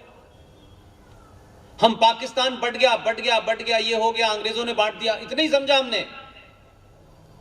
अगर पाकिस्तान का ओरिजिनल प्लान जो जिन्ना साहब का था, अगर वो देखते तो आप भारत के पेट में कई सारे पाकिस्तान बनाने का था। उसका नक्शा सालारजंग म्यूजियम में लगा हुआ है। वो हैदराबाद में भी एक पाकिस्तान होगा, वो बिहार के अंदर भी एक पाकिस्तान होगा, वो पूरा मैप ये था उनका। तो लेकिन हमारे सोने का नुकसान ये हुआ कि एक पाकिस्तान बना, दूसरी तरफ बांग्लादेश बन गया। लेकिन आज भारत में 500 से ज्यादा पाकिस्तान बन चुके हैं और हमने बनने दिए, हम खामोश रहे। कश्मीर में 2500 कश्मीरी हिंदू पंडितों, महिलाओं, बच्चों को माफ किया, रेप किया, मर्डर किया, लूटा। 5.5 लाख लोगों को उस जम्मू कश्मीर से भागने के लिए मजबूर किया जो कश्यप ऋषि के ओरिजिनल वंशज थे। इस देश में कोई प्रतिक्रिया नहीं हुई। हम क्यों दें, हमारा क्या काम है? वो कश्मीरी जाने, बंगाल वाले वो जाने, हमसे क्या मतलब। हमारे यहां जब होगा तब हम देखेंगे, तब तक आप रहेंगे। जिंदा कौमें अपने छोटे से 100 बाई 100 के घर से बहुत दूर सोचती हैं। जमीन पर टुकड़ों में रहना तो इस सनातनी समाज ने अब देखा है, नहीं तो जमीन का कोई कंसेप्ट ही नहीं था बेचने का हमारे यहां। तो हम छोटे छोटे छोटे छोटे हर जगह कम, और इसको छोटा कर लो, और इसको आधा कर लो, और इसमें एक दीवार लगा लो, हम इसमें माहिर हैं। खतरा हमारे घर के सामने आ गया, संवैधानिक तौर पे भी आ गया, और जो उनका 1400 साल से जिहाद चल रहा है उसमें कोई रुकावट नहीं आई। आप भाई भाई हैं तब भी आप पिट रहे हैं, आप भाईचारा कर रहे हैं तब भी आप चाह रहे हैं। आपको किसी ना किसी बहाने मरना आप ही को है, उनका फंडा क्लियर है। वो कहते हैं कि हम बदतमीजी करें आपके साथ तो बर्दाश्त करनी है, इसी को सेकुलरिज्म कहते हैं। और आप हमसे सवाल पूछेंगे तो हम कहेंगे आप कम्युनल हैं, आप इंटॉलरेंट हैं। तो आज के युवा और बच्चों को लगता है इंटॉलरेंट, साहब ये हिंदू बड़े इंटॉलरेंट होते हैं। क्या इन बच्चों को बताया आपने कि मर्यादा पुरुषोत्तम राम से बड़ा कोई इंटॉलरेंट हो सकता है? मर्यादा पुरुषोत्तम राम ने रावण के प्रति, राक्षसों के प्रति टॉलरेंस दिखाई होती तो आज ये दिन होता? क्या भगवान कृष्ण ने पूतना के खिलाफ, कालिया नाग के खिलाफ इंटॉलरेंस नहीं दिखाई? लेकिन हम अननेसेसरली, बिना सोचे समझे, पॉलिटिकली करेक्ट दिखने के लिए, नहीं नहीं हम इंटॉलरेंट नहीं हो सकते, इंटॉलरेंट नहीं हो सकते। आपका तो आदमी कहता है गंदगी के प्रति इंटॉलरेंट हो, उसने स्वच्छ अभियान चलाया क्योंकि आपने सोचा कि सड़क के किनारे जो कूड़ा पड़ा है यही इसका मतलब है। पता नहीं आप कैसे गुजराती हैं, मुझसे ज्यादा बेहतर आपको समझना चाहिए था। मुझे उस वक्त भी पूरा अंदाजा था कि ये सड़क के किनारे पड़ी हुई गंदगी को उठाने का स्वच्छ अभियान नहीं चला रहा है, ये इस सड़क पे जो वैचारिक विचारधारा चल रही है ये उसको हटाने का प्लान चला रहा है, ये उसके खिलाफ आपको इंटॉलरेंट होने की बात कर रहा है। आप चाहते हैं सब काम सरकार करे, नहीं कर सकती। आप ना अपने शास्त्र पढ़ते हैं और न शस्त्रों का इस्तेमाल करते हैं। आप बहुत बड़ी बात को बहुत छोटे और हल्के अंदाज में कह के उसको समाप्त कर देते हैं। यह समस्या जिससे आज आप जूझ रहे हैं और आप उस वक्त लड़ना शुरू किए हैं जब सब कुछ आपके हाथ से निकल चुका है। सिर्फ एक ही है आपके हाथ में कि आप गिनती में अभी 100 करोड़ हैं। मुसलमानों में 73 फिरके होते हैं, 73 किस्म के मुसलमान होते हैं। न किसी सामाजिक लेवल पे यह मुहिम चली, न पॉलिटिकल लेवल पे यह मुहिम चली, और सबने उनको ये समझाया तुम कौन हो, तुम मुसलमान हो, तुम अहले हदीस नहीं हो, तुम शिया नहीं हो, सुन्नी नहीं हो, बोरा नहीं हो, ये नहीं हो, अहमदिया नहीं हो। लेकिन उन्होंने इसको नहीं चलने दिया और आप में चलाया तुम यादव हो, तुम ठाकुर हो, तुम महादलित हो, तुम महाबिछड़े हो, और आप इसको चलाए जा रहे हैं, चलाए जा रहे हैं। इसलिए आप 100 करोड़ हैं, ये कुछ चंद दिनों की कहानी रह जाएगी। ये बड़े बड़े आपके फार्म हाउस, ये बड़े बड़े मकान, बड़ी बड़ी गाड़ियां, यही बात 1935 में लाहौर में कुछ पागलों की तरह लोग कहते थे। लोग तब भी कहते थे ये पागल टाइप के लोग हैं, क्या ऐसी बातें करते हैं।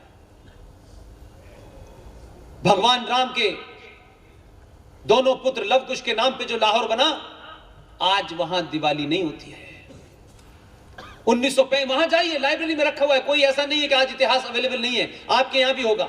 1935 में यही बात लाहौर में लोग चिल्ला चिल्ला के कह रहे थे, अरे नहीं नहीं क्या बात कर रहे हो, ऐसा कभी हो सकता है, हम ये हैं हम वो हैं।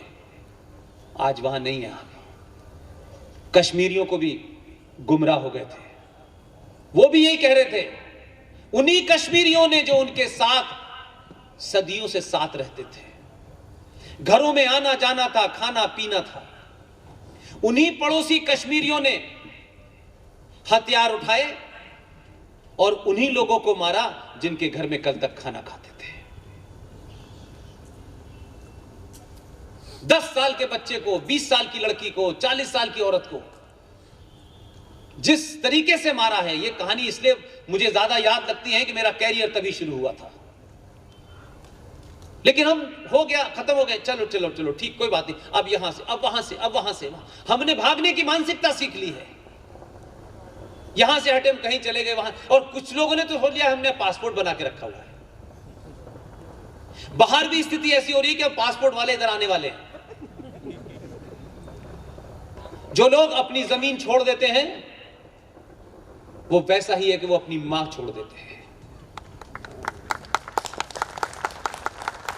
इसलिए मां दुनिया की सच्चाई है, इसे हम धरती मां ऐसे नहीं कहते। हर शब्द के साथ में कोई चीज लगी है, उसका इमोशनल कनेक्ट होता है। हम गंगा को गंगा मां ऐसे नहीं कहते, उसके साथ में कोई कनेक्ट है हमारा। हम आज अपने बच्चों को जो बात समझाना चाहते हैं वो नहीं समझ रहे, क्योंकि आप अपने बच्चे को हाई स्कूल में आते ही पहले ये पूछते हैं क्या सब्जेक्ट लिए, इससे तुम क्या बनोगे, इसमें कितना स्कोप है। उसे हम बिना बनाए मानते नहीं है, खामेखा उसे बना देते हैं। हम उसे एक अच्छा बहादुर पुरुषार्थी बेटा बेटी नहीं बनाते, उसे चलती फिरती मार्कशीट बना देते हैं। इसके 90% आए हैं, ये बहुत इंटेलिजेंट, ये पढ़ता नहीं है। आपने क्या बना दिया है? मार्कशीट रोजगार दिला सकती है, मार्कशीट राष्ट्र नहीं बचा सकती। पूरी दुनिया का इतिहास है, और आप अपने देश में देख लीजिए, जिनकी मार्कशीट बड़ी मजबूत थी उनके कैरियर बड़े अच्छे बने हैं। जो स्कूल ही नहीं गया, जिसकी कोई मार्कशीट ही नहीं है, उसकी मार्कशीट में 9 सब्जेक्टों में लिखा है चाय बेचना, चाय बेचना, चाय बेचना, चाय बेचना। यह काम वही कर पा रहा है। वो यूएनओ में गए थे, वहां से आ गए, वो घूम रहे हैं, पाकिस्तान जाते हैं और बयान देते हैं कि भारत जो है पाकिस्तान बन गया है। अपनी पत्नी के बारे में नहीं बताते कि वो होटल में कैसे मरी पाई गई। बहुत बड़े लोग हैं, मर्डर का चार्ज लगा होने के बाद भी समाज में पूरे जोशो खरोश के साथ रहते हैं। इसलिए मार्कशीट कुछ कुछ कर देगी, लेकिन ये मातृभूमि, ये राष्ट्र नहीं रहेगा तो आपकी मार्कशीट कहीं काम नहीं आएगी। जितनी जरूरत है उससे ज्यादा एक्सटीड मत कीजिए। भारत सरकार के पास 2 करोड़ से ज्यादा जॉब नहीं है। सबको दे भी दे तब भी क्या होगा? आप तो इनोवेटिव लोग हैं, आपने धीरे धीरे सब कुछ छोड़ना शुरू कर दिया। तो जिस लैंड जिहाद की चर्चा आज आप कर रहे हैं, क्या आपने कभी रोजगार जिहाद पे बात सुनी आज तक? प्रोफेशन जिहाद पे कभी बात सुनी आज तक? क्योंकि आपको कोई फर्क नहीं पड़ रहा। आपको अंदाजा नहीं है कि 9 दुर्गों में लौकी 90 रुपए किलो क्यों बिक रही है। यह सब्जी महंगी कैसे हो जाती है, सस्ती कैसे हो जाती है, यह अंदाजा नहीं है। क्योंकि हमने अपने बच्चे को समाज में ठीक दिखे, हमारी जो खोखली शान है वो दिखनी चाहिए। इसलिए आपने पूरे हिंदुस्तान की सब्जी मंडी जिहादियों के हाथ में छोड़ दी है, पूरी फल मंडी जिहादियों के हाथ में छोड़ दी है, नाई का प्रोफेशन छोड़ दिया। यादव साहब को यादव होने का बड़ा गर्व था, उनकी बहस आजम का खोल के ले गया। मैं कहता हूं जाति का भी अपना रोल होता है, और यह जाति व्यवस्था सामाजिक व्यवस्था थी, कोई मजहबी व्यवस्था नहीं थी। आज डॉक्टर्स का अलग ग्रुप है, आईएएस का अलग ग्रुप है, ये समाज को चलाने के लिए थे। ये हमारे कर्मकांड के हिस्से नहीं थे कि ये ब्राह्मण इसलिए होगा कि ब्राह्मण के पेट से पैदा हुआ है। जो अपनी इंद्रियों पे कंट्रोल करेगा, जो ज्ञान की बात करेगा, वही ब्राह्मण होगा, वही क्षत्रिय होगा जो जाके लड़ेगा। वो दलित हो, वो बनिया हो, वो XYZ हो, ये महत्व नहीं है। लेकिन आपने उसको ऐसे ब्लॉक में बांट रखा है, लगता है कि सारे ज्ञानी ब्राह्मण ही होंगे। 15% ब्राह्मण आज की डेट में सीवर का काम करते हैं, सीवर लाइन को साफ करने का काम करते हैं। अंदाजा है किसी को इस बात का? हम नहीं जानना चाहते, हम बीमारी से भागना चाहते हैं और झूठ में रहना चाहते हैं। इसलिए एक नहीं हजारों समस्याएं आपने क्रिएट कर ली। जो व्यवस्था आपके समाज की थी, उस व्यवस्था में सब कुछ था। उस गुरुकुल में जो हिंदू संस्कारों से शादी होती थी, उसमें नाई का भी रोल था, धोबी का भी रोल था, कामवाली का भी रोल था। वो किस जाति की थी, किस जाति की नहीं है, ये महत्व नहीं था। और जब उसका रोल आता था तो उसकी बात ही माननी पड़ती थी, कितने भी बड़े आप ठाकुर साहब हो। अगर नाई ने कह दिया ये नहीं होगा तो भाई ये नहीं होगा। उस व्यवस्था को आपने तोड़ दिया, और इसलिए आपके यहां बेरोजगारी की एक बड़ी समस्या है। नौकरी मिलना ही रोजगार का समाधान नहीं है, और एक एजेंडे के तहत यह आपसे छीन लिया गया। कोई प्लम्बर नहीं मिलता, कोई नाई नहीं मिलता। इसलिए मंडी का राशिद यह तय करता है कि आलू आज 50 रुपए किलो बेचने हैं, तो आपको 50 रुपए किलो मिलेंगे। उसने कहा कब हमें फलों के दाम बढ़ाने तो बढ़ा लें, उसको मालूम है खाने वाले कौन है, वो तो कुछ और ही खाते हैं। और उनके यहां ज़कात का कंसेप्ट है, और आपके यहां भी कंसेप्ट था, लेकिन जो काम पंडित जी को बताना चाहिए था वो बताया नहीं। उनके यहां ज़कात का कंसेप्ट था, वो तो 1400 साल पहले आए थे। हमारे यहां भी कंसेप्ट था कि अपनी टोटल कमाई में से 10वां हिस्सा अपने परिवार में, अपने रिश्तेदारों में, और उसके बाद समाज में जो कमजोर लोग हैं उनको देना है। तो ये जो कमाई हो रही है उसमें से ज़कात जाएगी नहीं जाएगी? और ज़कात किस काम के लिए जाएगी? गंगा जमुना पढ़ने के लिए। फिर ये इस काम के लिए जाएगी क्योंकि समाज में जो ब्राह्मण की पोजीशन है वो सबसे ताकतवर है, इसलिए हर समय में ब्राह्मणों को टारगेट जानबूझ के किया गया, ये जानते हुए कि समाज के सारे लोग ब्राह्मण की तरफ देखेंगे। अगर हमने ब्राह्मण को कंट्रोल कर लिया तो बाकी लोग तो अपने आप हो जाएंगे। इसलिए इस लव जिहाद में जो आपने रेट तय किया है कि ब्राह्मण लड़की को फंसा करके शादी करोगे तो 5 लाख रुपए मिलेंगे, क्योंकि एक ब्राह्मण परिवार में अगर ऐसा होगा तो नीचे के सारे लोग जल्दी एक्सेप्ट कर लेंगे। इसलिए हम सब आज ही से, अगर मेरी बात में 1% भी आपको तथ्य लगता हो, आप नहीं भी मानेंगे तो मैं नाराज नहीं होऊंगा आपसे, और इस बात को कल कहीं और होगा वही बोलूंगा, उतनी ताकत से बोलूंगा, क्योंकि मैं कन्विंस हूं इस बात पे। कोई सरकार, कोई एडमिनिस्ट्रेशन इसका हल नहीं निकाल सकता। यह हल आपके हाथ में है। लव जिहाद के बारे में बहुत सारी बातें हुई, मैं अपनी बात को फिर लौटा वहीं पर रिपीट करता हूं, और जो मेरी माओ की हैसियत में यहां हैं, मेरी बहनों की हैसियत में यहां हैं, और जो बेटियां हैं, उनसे एक ही बात कहता हूं, क्या माएं अपनी बेटियों से कोई संवाद, कोई डायलॉग करती? क्या मां होकर ही हमेशा बात करती हैं? क्या माएं अपनी बेटियों से दोस्त समझ के बात करती हैं? क्या समाज में जो कुछ बदलाव हो रहा है वो उस बेटी के ऊपर असर नहीं डालेगा? ये फिल्में उसके ऊपर असर नहीं डालेंगी? अगर उसके मन में कोई कौतूहल है, कोई सवाल है, कुछ वो जानना चाहती है, कुछ करना चाहती है, तो वो किससे बात करे? पिताजी को पैसे कमाने से फुर्सत नहीं है और भाई को मोटरसाइकिल चला के गर्लफ्रेंड के साथ घूमने से फुर्सत नहीं है, वो किससे बात करेगी? और मां जी खाना बना करके भजन सुनने चली जाती है। जब भी माएं बैठें, अपने परिवार में जितने बच्चे हैं, खास तौर से लड़कियां, उनके साथ बातचीत करें दोस्त की तरह, उनमें भरोसा दिलाएं कि तू मेरी दोस्त है, और कभी कभी यह भी कहें कि मैं तेरे साथ ही फिल्म देखना जाना चाहती हूं। आप इस संवाद को बढ़ाइए। यह संवादहीनता ने आपकी उस बेटी को अपने परिवार से अलग कर दिया है, और वही बेटी जब अपने घर में शिकायत लेके पहुंचती है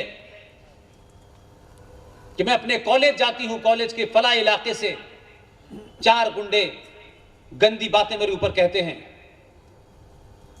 मेरा हाथ पकड़ने की कोशिश करते हैं, तो जब वो पिताजी से बताती है घर में, एक एवरेज कर की कहानी बता रहा हूं मैं आपको, तो पिताजी बड़े ध्यानपूर्वक सुनते हैं और फिर उससे कहते हैं, कल से तुम उधर से नहीं जाना, इधर से जाना। वो सिलसिला जारी रहता है। वो भाई को बताती है डरते डरते, भाई इतना ज्यादा बिजी है, वो कहता है अब तुम्हारी वजह से किस किस से झगड़ा लेंगे, तुम घर पे बैठ के नहीं पढ़ सकती? मैं बता रहा हूं क्योंकि मैं कितनी बच्चियों से बात करता हूं इस सिलसिले में, इसी किस्म की सभा खत्म होने के बाद बात करता हूं। क्या बात है कि वो बच्ची बात करते करते रो के मुझे बता सकती है, अपनी मां को नहीं बता सकती, अपने भाई को नहीं बता सकती, क्योंकि आपने उसके अंदर वो फेथ और वो कॉन्फिडेंस पैदा नहीं किया, और वो धीरे धीरे वो इस नतीजे पे पहुंच जाती है कि मेरा पिता इस घर को चलाता है। अगर इस व्यवस्था को चलने देना है तो चुपचाप होकर के इसे बर्दाश्त करो, नहीं तो घर की व्यवस्था टूट जाएगी। और मन ही मन उसे अपने घर में जितने पुरुष हैं वो कायर लगते हैं, वो कहती नहीं है। इसीलिए 1 दिन 2 दिन 4 दिन के बाद फिल्मों में दिखाई देने वाला वो माचो मैन पंचर जोड़ने वाला भी नजर आता है तो उसके साथ चली जाती है। उसके बाद आप कोशिश करते हैं ये कैसे हो गया, तब आप शुरुआत करते हैं तब देर हो जाती है। इसलिए हिंदू जागरण मंच के मेरे साथियों, जितने भी युवा यहां बैठे हैं, मेरे बुजुर्ग बैठे हैं, मैं आज के युवाओं से एक बात जरूर कहता हूं, क्योंकि हमारी युवा पीढ़ी फिल्मों से बड़ी प्रोत्साहित होती है, फिल्में देख करके उसको बड़ी इंस्पायरेशन मिलती है। फिल्में देखिए, इसमें कोई बुरी बात नहीं है।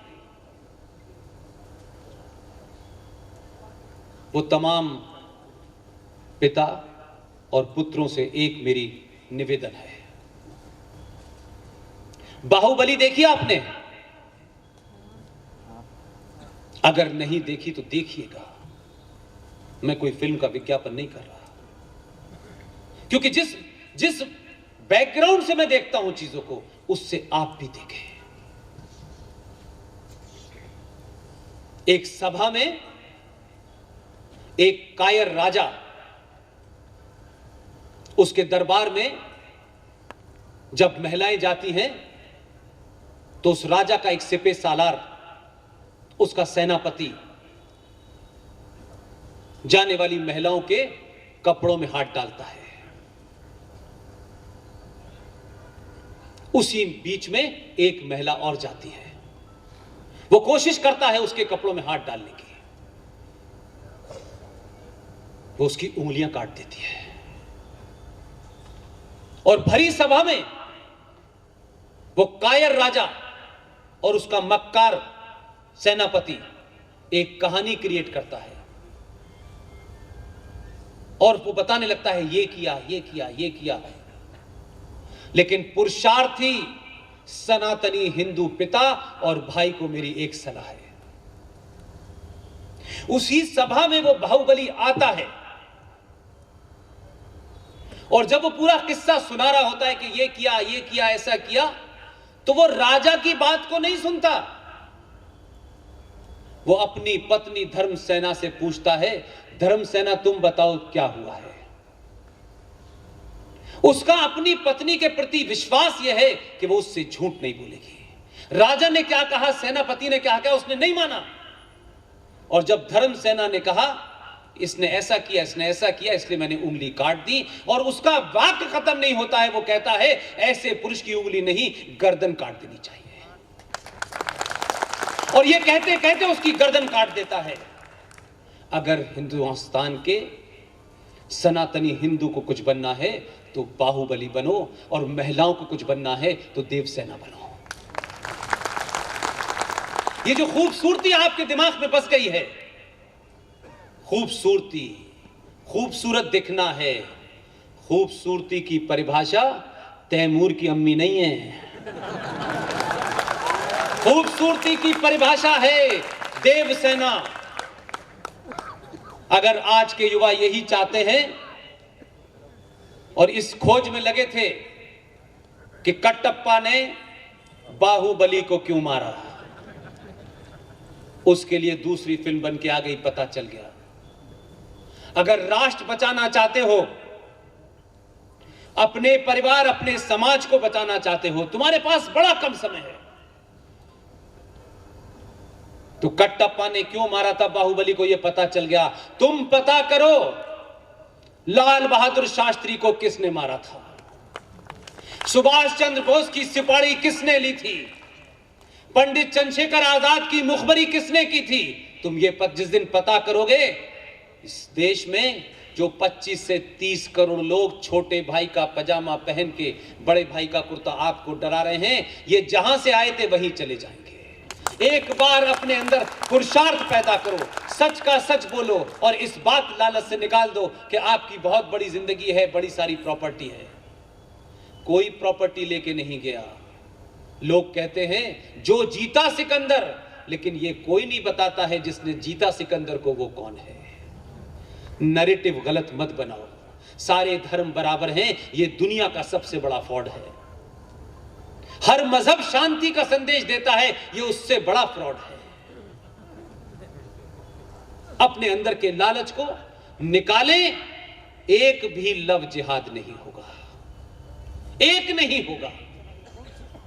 महिला को चाहे वो हजारों के बीच में एक बैठी हो, छोटी हो, बड़ी हो, बुजुर्ग हो,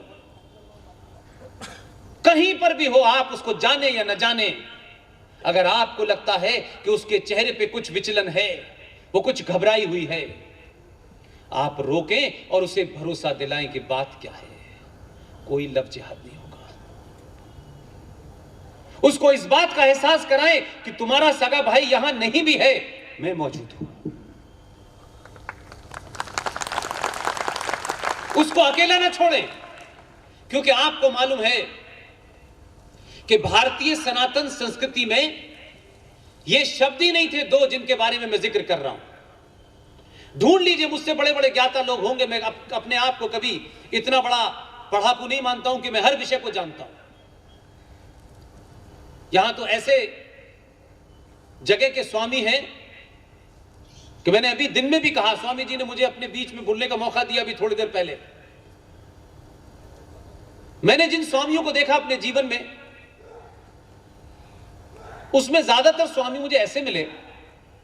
एक तो मेरा जीवन 25 साल कट गया मौलाना साहब के साथ, जो बचा हुआ था वो देखा मैंने पास से कि ये कौन से स्वामी हैं, ये क्या करते हैं। कुछ दिन बाद पता किया कि इनका किसी से अफेयर चल रहा था, अफेयर टूट गया, हताश निराश होकर वो स्वामी बन गए। स्वामी बनने का रास्ता इतना आसान हो सकता है, ये तो मैंने सोचा नहीं था। मैं ये जो स्वामी नारायण समाज है, इनके जो मुखिया हैं, वो उनसे भी मिला, और जब उनसे मेरी बात हुई तब मुझे पता चला कि क्या वजह है कि ये इतने ताकतवर और मजबूत लोग हैं। उसकी वजह यह है कि इन्होंने हताशा निराशा में ये गिरे हुए 10 धारण नहीं किए हैं, इन्होंने क्लाइमेक्स पे पहुंच के फिर वापस आके धारण किए हैं। इसलिए इनके यहां खड़गपुर का IIT भी मिल जाता है, दुनिया का बड़ा डॉक्टर भी मिल जाता है, आर्किटेक्चर भी मिल जाता है। ये हताश निराश लोग नहीं है कि जीवन जीने के लिए इन्होंने पहन लिया कि चलो बस अब इसी से काम चलेगा हमारा। और जब ऐसे लोग ऐसे प्रोग्रामों का आयोजन करने में सारथी बने, तो यकीन मान लीजिए कि समाज में बदलाव हो रहा है। और आप एक आदमी को बगैर एक्शन के 3 घंटे की फिल्म पूरे एक्शन से देखते हैं भरी हुई। अगर आप मुझे 3 घंटे सुन सकते हैं तो मुझे पूरा यकीन है कि करोड़ों मोदी और करोड़ों अमित शाह और योगी पैदा हो रहे हैं। यह सिलसिला न रुके, किसी गफलत में मत आइएगा। स्थिति देश की बहुत खराब है। सरकारें अपना काम कर रही हैं, लेकिन सरकार के भरोसे राष्ट्र नहीं बचने वाला। हर एक को लड़ना है। इसीलिए आर्मी का चीफ बार बार कहता है कि भारत 2.5 फ्रंट पे लड़ रहा है, आपके पश्चिम में, पूर्व में, और जो एक 3rd फ्रंट है वो इस देश के अंदर है। ये जो RSN सिंह साहब ने किताब छापी है, ये पिछले 10 साल की उनके साथ दोस्ती में जिन विषयों पे चर्चा हुई, जिन विषयों को साथ आपने शायद सुना होगा, छोड़ भी दिया होगा, आपको लगा ही नहीं होगा कि इसका भी ये डायमेंशन होता है। इसमें 52 टॉपिक्स को कवर किया गया है। उन्होंने बहुत किताबें लिखी, अनमेकिंग ऑफ नेपाल भी लिखी है, मिलिट्री फैक्टर ऑफ पाकिस्तान भी लिखी है, वो भी पढ़ी। लेकिन इस किताब को मैं किताब नहीं मानता। आज के युग में युवाओं के लिए इससे बेहतरीन ग्रंथ नहीं है। जिस दिन आप इसको पढ़ लेंगे, एक भी जिहादी आपके सामने खड़ा नहीं हो सकता। मैं खुद इसको, कुछ टॉपिक ऐसे हैं जो मैंने नहीं पढ़े, यह पहली बार आपने मेरे हाथ में कोई किताब देखी होगी और उसका चर्चा मैं बार बार करता हूं।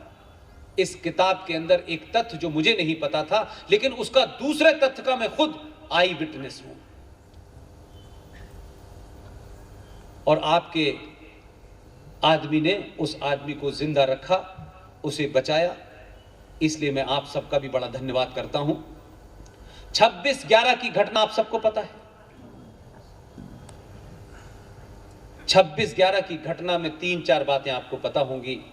पाकिस्तान से आए लोग ताजमहल होटल में आए, इतने मारे, ये हुआ, और एक कसाब था उसको फांसी दे दी। 26/11 में उस वक्त की सरकार का मंत्री और पूरा एपरेटस शामिल था। बाध्य किया गया उस पूरे सिस्टम को शामिल करने के लिए। इसलिए यह इंटरप्रिटेशन नहीं है, यह तथ्यों के साथ कही हुई बात है। इसलिए मैं कहता हूं कि एक बार इसको आप देखें, सुन लेंगे तो आपको बहुत ही ज्यादा, मैं समझता हूं कि आपको आसानी हो जाएगी समझने में। और वो पेज नंबर पे मैं जाना चाहता हूं जहां इसका जिक्र किया गया है, और जिक्र ये है इतना इसमें,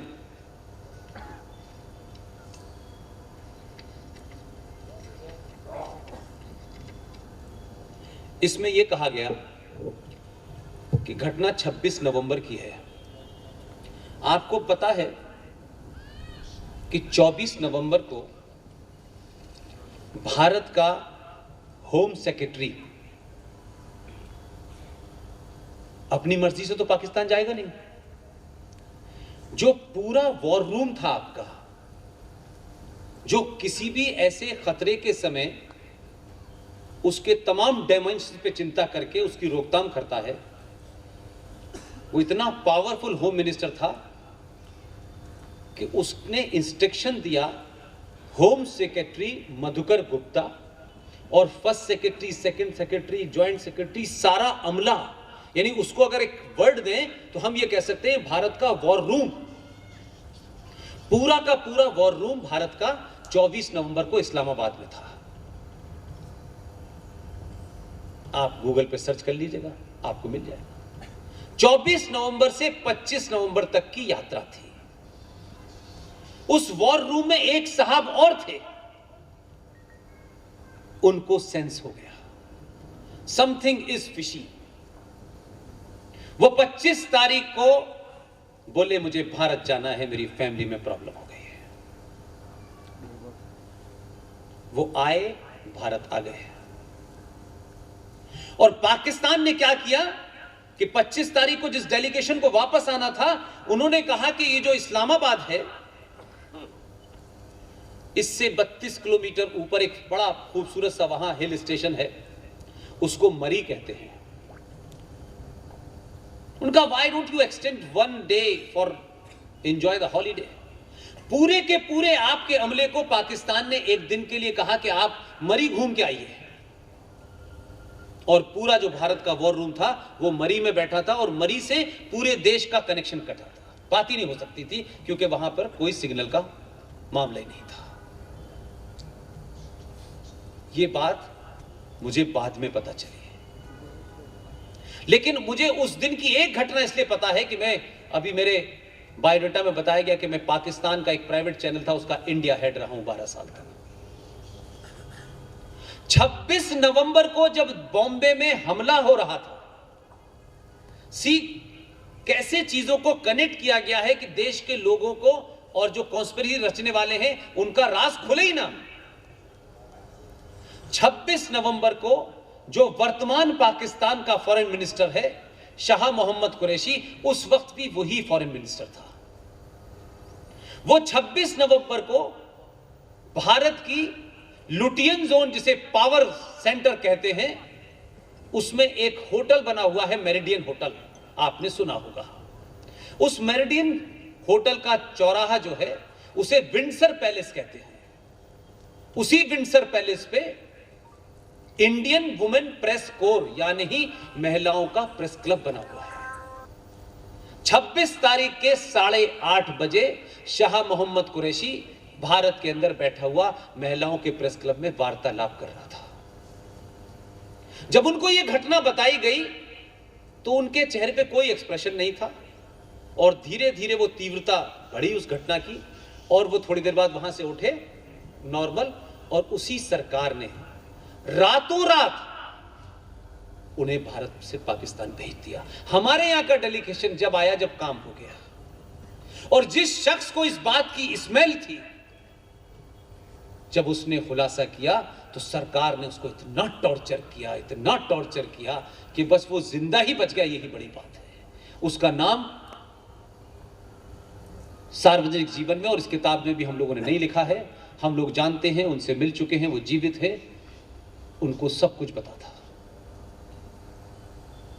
इसलिए थर्ड फ्रंट की लड़ाई आपके बीच में है, वो मुझे और आपको लड़नी है। मेरा यहां आना, आपने मुझे बुलाया, ये उसी थर्ड फ्रंट से लड़ने के लिए मैं आपको वो तथ्य बताने की कोशिश कर रहा हूं जो मेरे पास है, आपके पास नहीं है।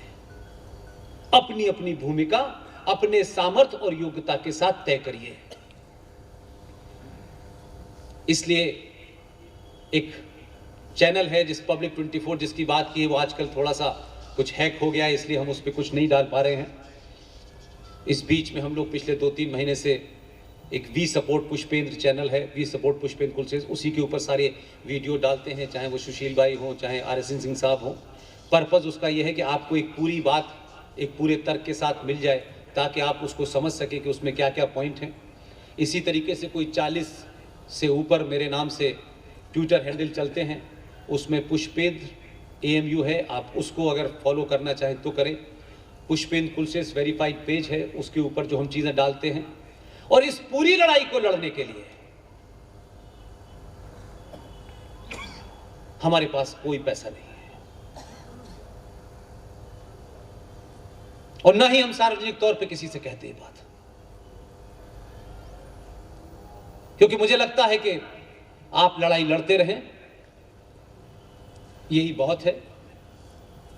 लेकिन इस बीच में बहुत सारे साथियों ने कहा कि कोई ना कोई ऐसी जगह बनाई जाए, और जिसकी ज़रूरत मुझे इसलिए लगी कि इस पूरे कोरोना काल में साल भर तक जो हमको टारगेट पूरा करना था वो नहीं हो पाया, और कमोवेश ये स्थिति आज ये है कि मैं एक रात ही घर जा पा रहा हूँ, और मेरी तबीयत भी बहुत बेहतर नहीं है।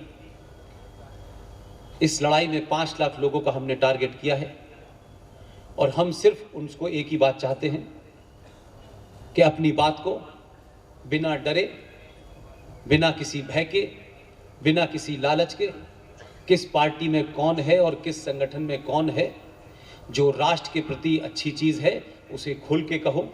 और युवाओं को हम कोशिश कर रहे हैं कि उसको कैसे जोड़ पाएँ।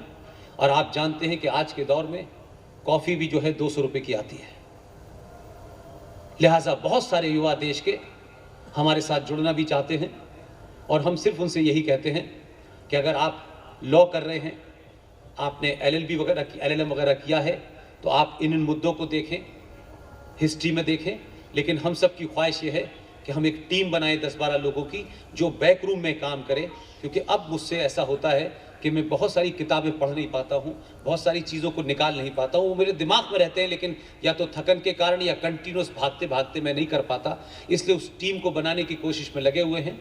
उसके लिए हम लोगों ने एक ट्रस्ट बनाया है कुछ दिन पहले, और हम सब से ये विनती, शायद पहली बार मैं सार्वजनिक मंच से ये कह रहा हूँ, उसके पीछे मंशा ये है कि आप चाहें एक बार जीवन में 500 रुपये भी दे देंगे तो हम समझते हैं हम अपने टारगेट को पूरा कर लेंगे। और उसके नियम हमने कुछ इस टाइप से बनाए हैं कि उस ट्रस्ट से कोई पैसा नहीं निकाला जा सकता। उस ट्रस्ट के इंटरेस्ट से हम जो मुहिम चलाना चाहते हैं वो चले, और हम अपने जीते जी चलाएं, और हमारे जाने के बाद भी वो चलती रहे। आपकी मर्जी हो, आप ऐसा चाहें करें। सिर्फ इतना ही है कि एक बार, हमारी ख्वाहिश है कि एक बार कोई भी एक आदमी उसमें 500 रुपये डोनेट करे। हम जीवन भर दोबारा नहीं मानेंगे। हमें उम्मीद है कि हम इतने लोगों तक पहुंचेंगे कि उससे हम काम करें और उससे 5 लाख लोग जुड़े, और ये मुहिम एक नहीं, 1000 पुष्पेंद्र, 1000 GD बख्शी, 1000 RSN सिंह आने वाले समय के तैयार हों। सिर्फ इतनी हमारी ख्वाहिश है। आपने मुझे बुलाया, इतने धैर्य के साथ सुना, लेकिन फिर मैं कह रहा हूं, डॉक्टर 15 साल बाद भेजा है आपने। डॉक्टर बनाना बंद मत कीजिएगा। एक नहीं, कई करोड़ डॉक्टर चाहिए इस देश को। बहुत बहुत धन्यवाद। Thank you very much.